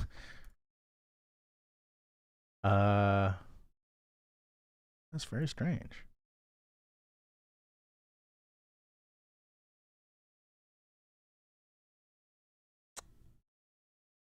Let me try to do something real quick. Why is it?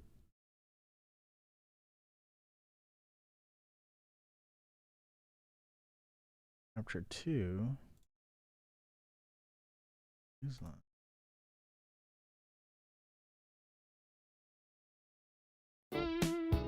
Oh. I guess OBS is just messing me up.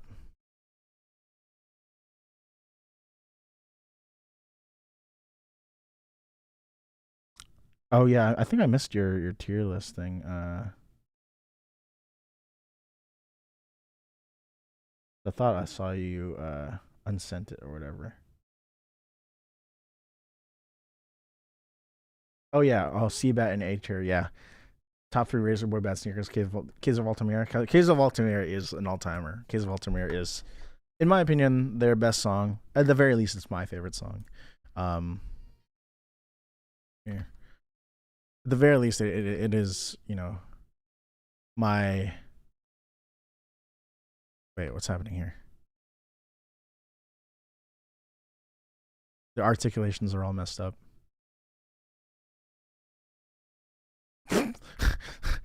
All right, that's not right. These articulations are just wrong now. Um, anyway, I'll just go over here. Dude, why did all the articulations reset? Oh no, it's happening because I have something on. My bad. Uh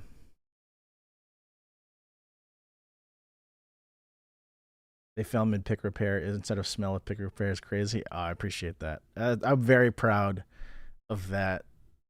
And I spoke about it a little bit earlier, but like you come about it. I came about it because I focused on like the rhyme first, or like the sound of the words first. That's most important to me,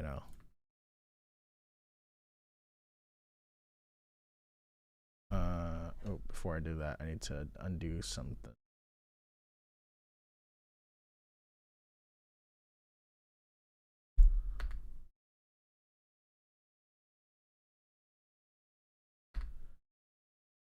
Whatever. I'm gonna restart this session real quick, and then my voice is gonna cut out.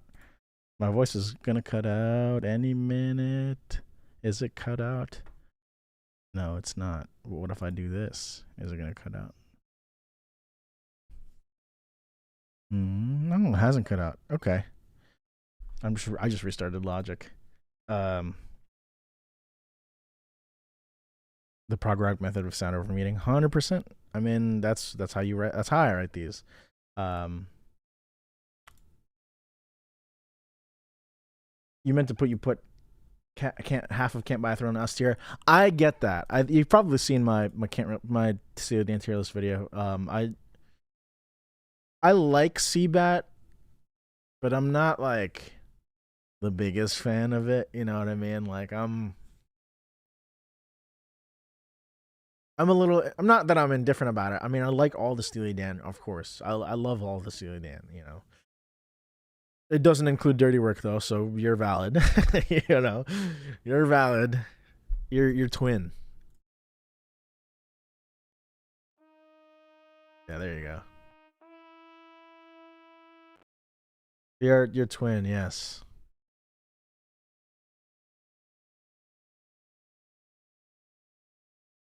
Yeah. So here's the horns. That's a little bit better. Yeah, I would agree with that. I like Countdown to Ecstasy more than Can't Buy a Thrill. Um, which is like, does that make me evil? I certainly hope it doesn't. But and also I'm realizing that you can't hear the dog again. Uh, I hope that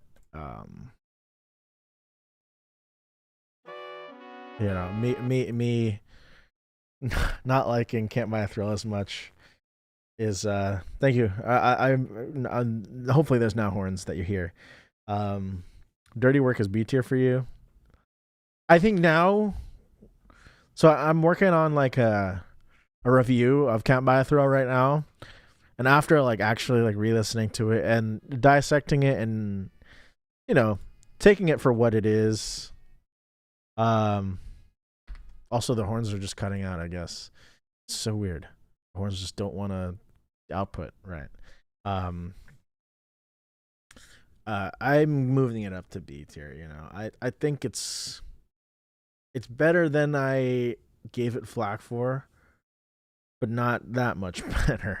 you know, um, like I would agree with a B tier Dirty Work.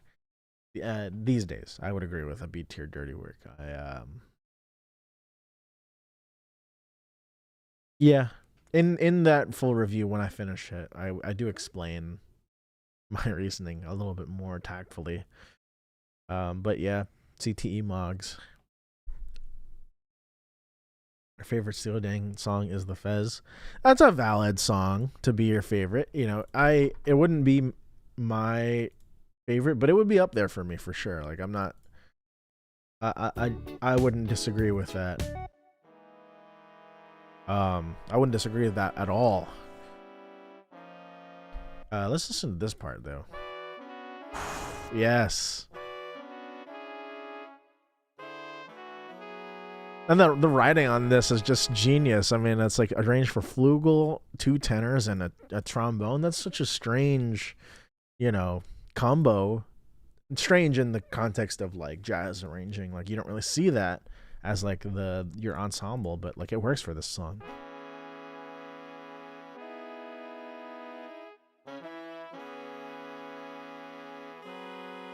Ooh, yeah, you hear that chord? Oh yes, I love that chord a lot.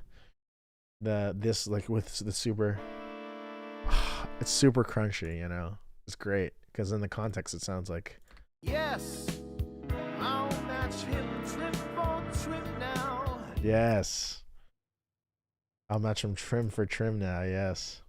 Yes, I'll match him trim for trim now. Yeah. Personally, I prefer Can't Buy a Thrill over Can't Buy a Thrill, but Countdown Next to He has a fair amount of S tier songs as well for me. Yeah. Last three songs are up there. Yes, a Razor Boy is up there. I hear you singing the songs of the past. I've seen your tears. Right. Oh, yeah. Countdown Ecstasy is great. Is that my favorite section of the song? My favorite section of the song is this the entire middle thing. This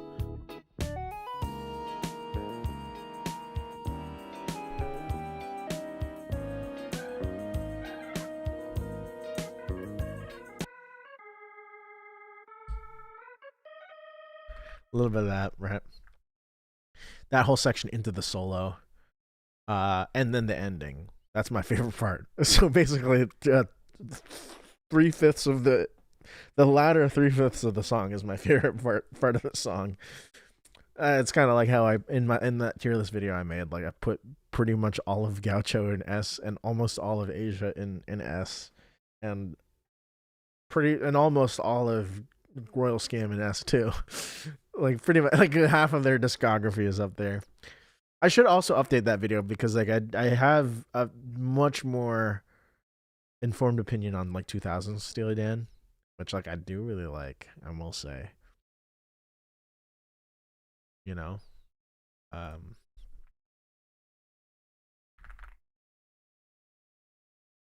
what do I think of Donald Fagen's solo work? Uh, I love the Nightfly. I'll tell you that much. The Nightfly is really really good. I'm okay on Kamakiriad.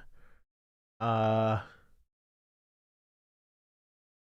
I like Snowbound on there, but I think my problem with Kamakiriad really comes to the mixing and the sound and the engineering on it. Like I'm not a fan of how like thin and flimsy everything kind of seems to sound. Um,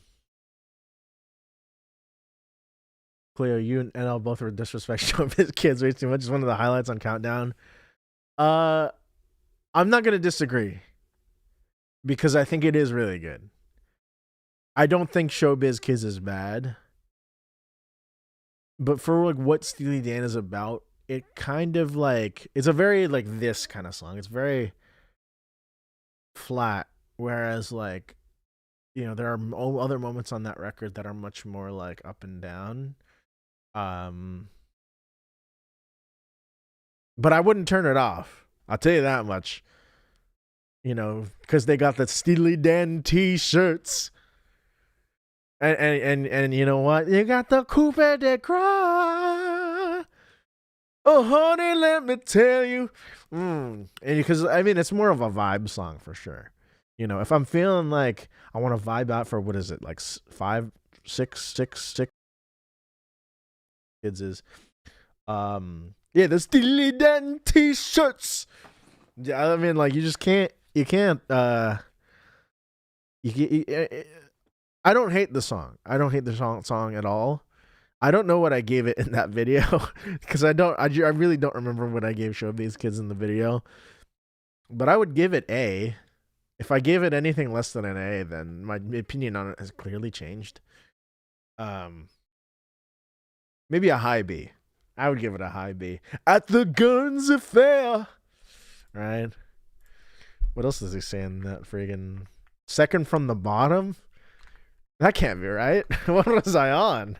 What was I on in that video? I get why I would have put it down there, but I think I might have not listened to Countdown Ecstasy enough before I said that, because I re-listened to it pretty recently. I just recently like re-listened to it, and then at the end of verse 1, he goes, "I detect the El Supremo from the room at the top of the stairs," right? That one there. And then as the facts unravel, I found this to be true. Like that's great. You know, I don't have a problem with that at all. And like, what's the other one? They got the shapely bodies. They got the Steely Dan t-shirt. Like it's fine. You know, I think it's just the one thing I'll say with it is it's a little too long. I think they could have cut it a little earlier, you know. But that's that's me infringing upon their artistic merit, I suppose. So I'm not gonna truly push that as like something I believe in, but it is what it is. I'll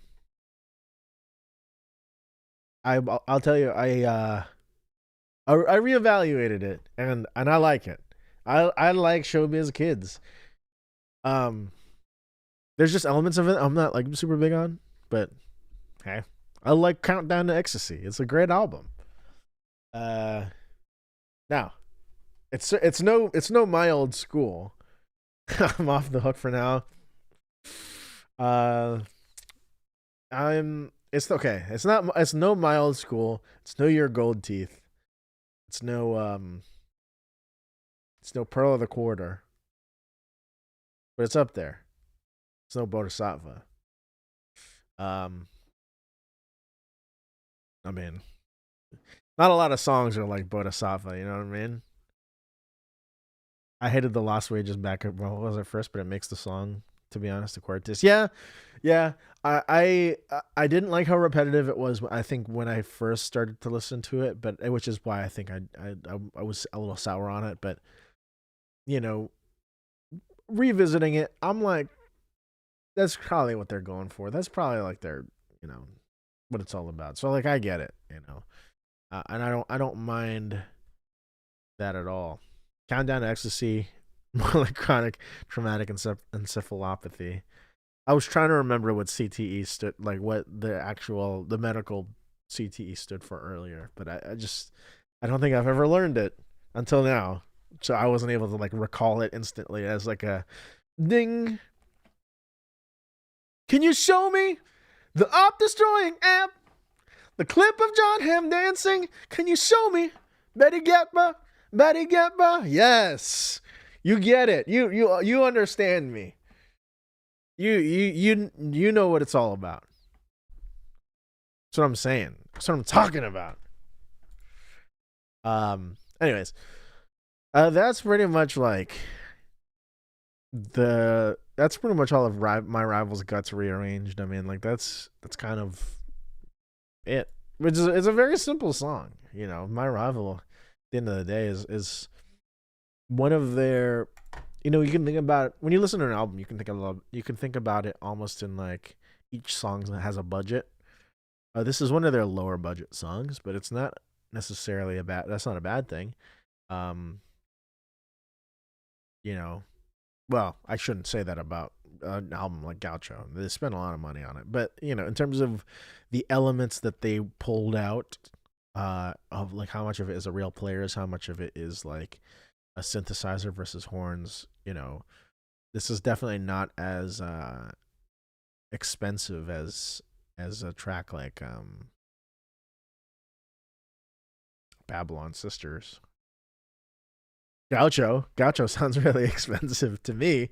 To me, Gaucho, the title track sounds like the most expensive track on that song because there's Porcaro plays on it.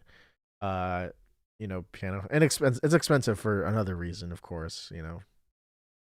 But I got the news is super underrated on Asia. The Broadway Duchess, darling, if you only knew. Yes, it is really good. Half as much as everybody thinks you do. And what is here? What I hear? Whatever he says after that. And then the right, the little solo. I do really like I got the news. What did I rate it? I think I gave it an A. I still give it an A. But it is really, really, really go. When Cornell comes home. I forget what I even say after that. Because that was like the fourth one I ever did. In 2024. This is the summer of 2024, which is 2 years ago. Oh, what is happening to me? My skin is like peeling and my wrinkles just start forming all across my face. Yeah, I mean, there's not a lot to this one right here.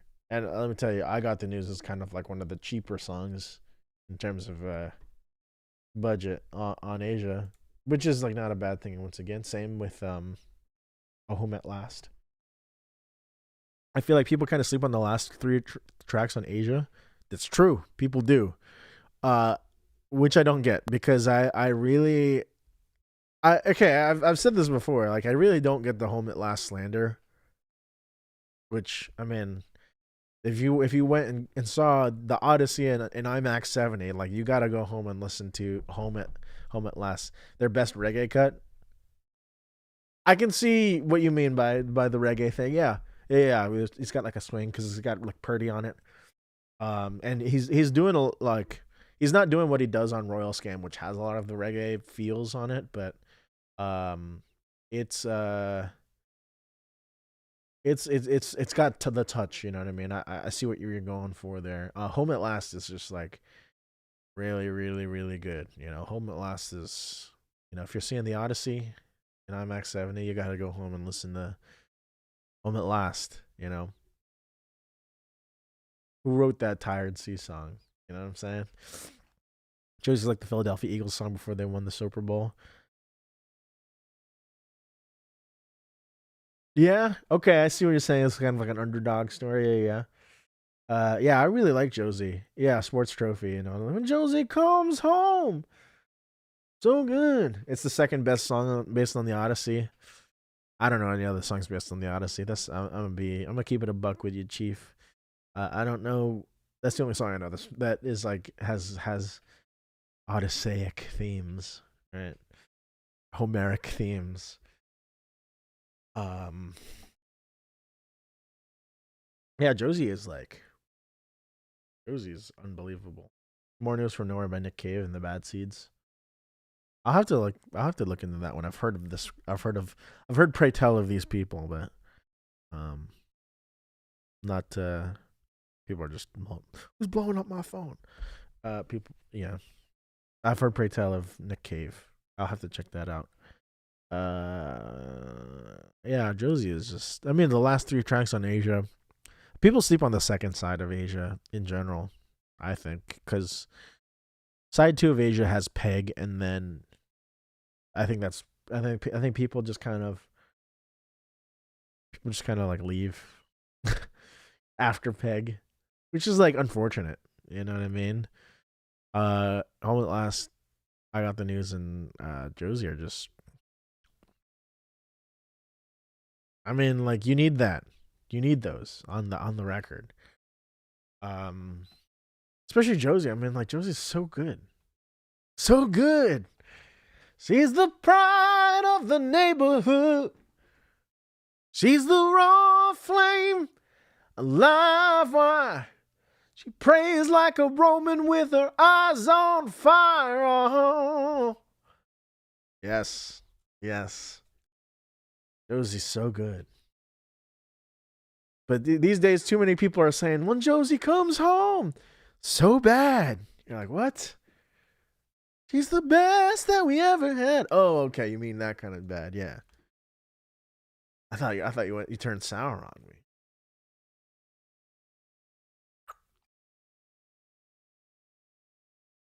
Did I do that into the mic? I'm sorry.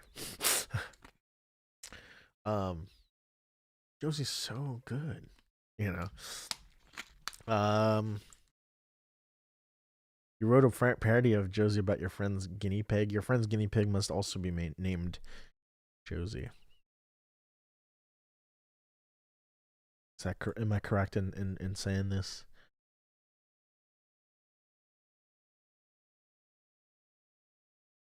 Your friend's guinea pig. Everybody should just be writing Steely Dan parodies these days. Not a lot of Josies now around these nowadays. That's true. You don't really see any Josies. Is Josie a character in JoJo or something? Is there a Josie in JoJo? I don't know. I don't know nothing about JoJo. I just know that people see Steely Dan and they go, JoJo? I'm like, sure, I guess. I mean, I don't know. I guess there's a stand called Dan of Steel or whatever. I suppose. I don't know.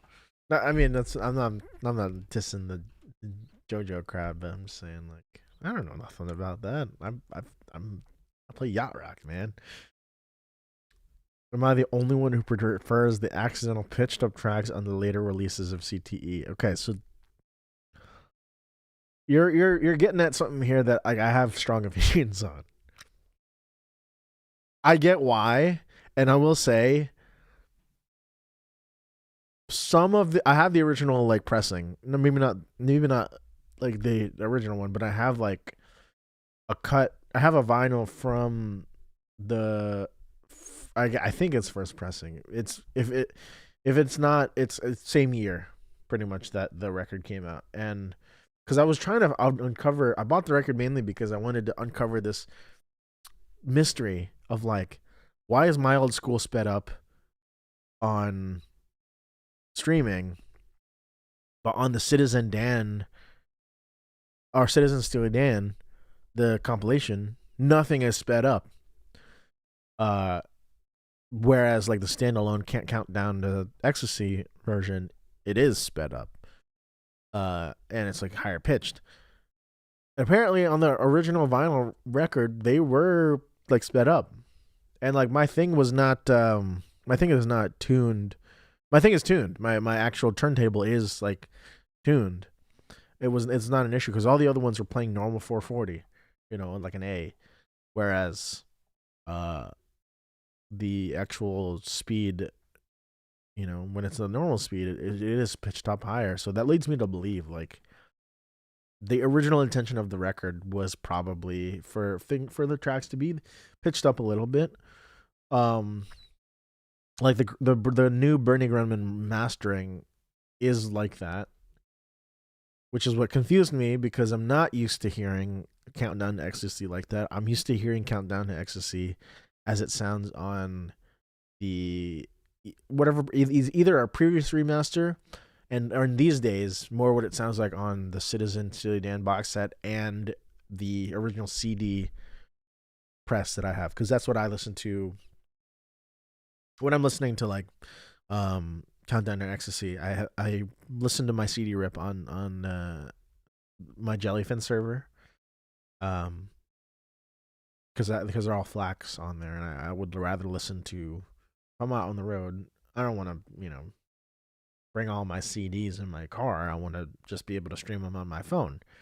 So I put all my CDs on my Jellyfin server, or at least all the Steely Dan is on my Jellyfin server, and these are all like original, like the very first CD presses. You know, my copy of Asia is from 1984 or six, whatever it was. Um, my copy of Countdown to Ecstasy was whenever they first started making the CD versions of Countdown to Ecstasy. And those are normal key, like they're not pitched up at all. Which maybe if you're used to the vinyl record, you're like, why are these pitched down? I suppose, you know. And I prefer my old school that way because like the E is E, that boom, and I know I like that it's in 4/4. I'd much rather that be the case, you know. Yeah, it did drive me crazy, which is why I did hunt down those pressings to have. Just because I was like I don't want to stream a version of this music that like I think is like not as good as another version. You know what I mean? I'd rather listen to the version that I think is a little bit more true to what it ought to be. Although that again for Countdown to Ecstasy, it maybe an original intention was pitched up. I don't know. But anyway. Yeah, I've had my things. And if you're used to the pitch up versions, yeah, I get why you would prefer them for sure. Um I don't know. I'm not used to it at all. Cuz again, I primarily listen to the box set. And on Spotify, the box set, the Steely Dan box set rips is from the CD and it's not from a newer remaster. You know, it's a different mastering. Did you know that on Spotify that you can listen to different masters of the same song and they technically are the same UPC or whatever? Or I don't know. I whatever the name is for the track, ISRC. They count as the same track. Whatever. I'm just being annoying at this point. Yeah. Cool. It's 9 o'clock. Stream for 2 hours. I think I'm gonna wrap it. I'm gonna call it here. Do I know what song I would end it with? End what with? Oh, CTE. Right. I didn't see your last message. I wouldn't end CTE with King of the World. I would end with Pearl of the Quarter. Me personally.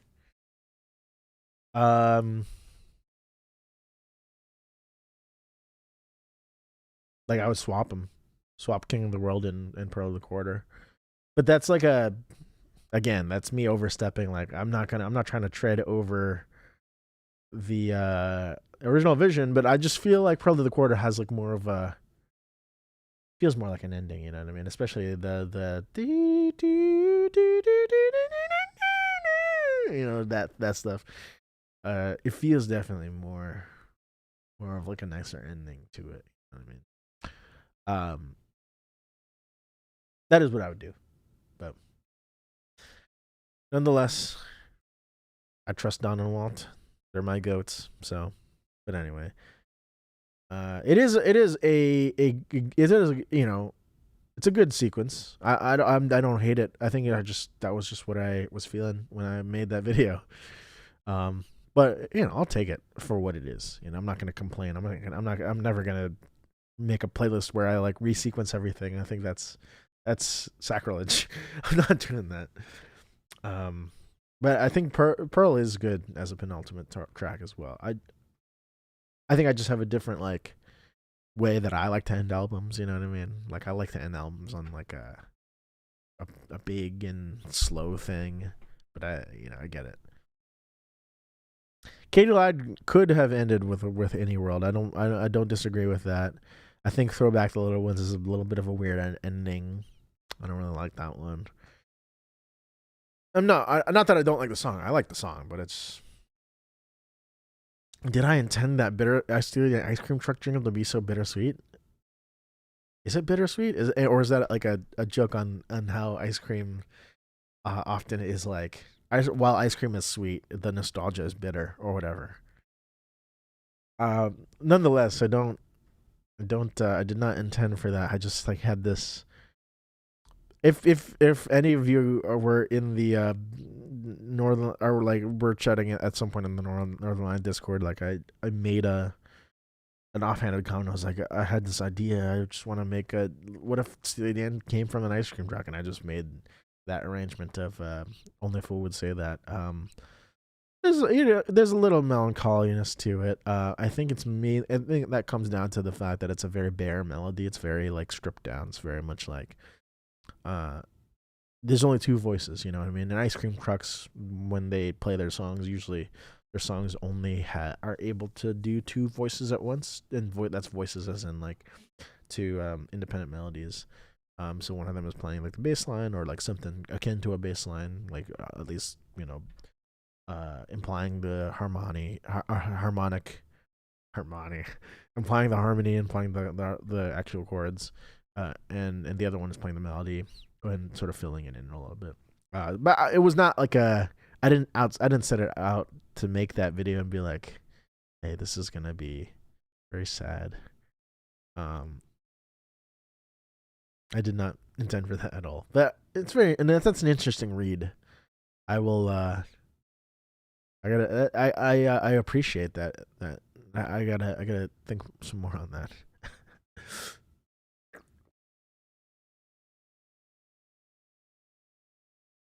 Anyways, um, yeah, I think I'll call it here. Thank you guys so much for watching.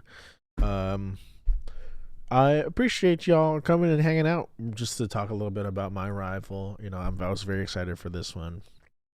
Um, you know, the reaction video. If you don't know the context for the reaction video, NL did see it when it came out, which is why he doesn't seem as impressed in that video. Is because like he already saw it, and the context is like he was reacting to the to quite adept's Bob Dylan Minecraft cover. I forget what song it was. But then immediately after NL plays like "Time Out of Mind" because it's in the recommended, and then I type in the chat. I was like, hey, why don't you just like play Survival? And so I ended up being able to farm a clip in that way, but that was not the intention because I was just like, hey man, like why are you playing this old thing? You already reacted to it. React to this new one or whatever. Anyway, yeah, thanks. This is a lot of fun. It's a lot of fun to do this. We'll see if I do another one. I don't know what it would be. Maybe Gaucho. Probably Gaucho. At least for the peek behind the curtain, of course. And thank y'all for hanging out. The VOD will still stay up, of course. But when we get a new Steely Dan parody, can't give you a date on that one yet. I usually make those when I feel like it. So could be next week, could be next year. Sorry, but I don't know. I'm not in a very brain rot mood as of late, but we'll see. There's some new brain rot coming out, so we'll see if that happens again. But I'm not calling it an end to it, but it's not on the priority list right now. So we will see. Maybe there's some new words that the kids are saying that I don't know yet that I gotta tap in. So anyways, I will catch y'all later. Peace.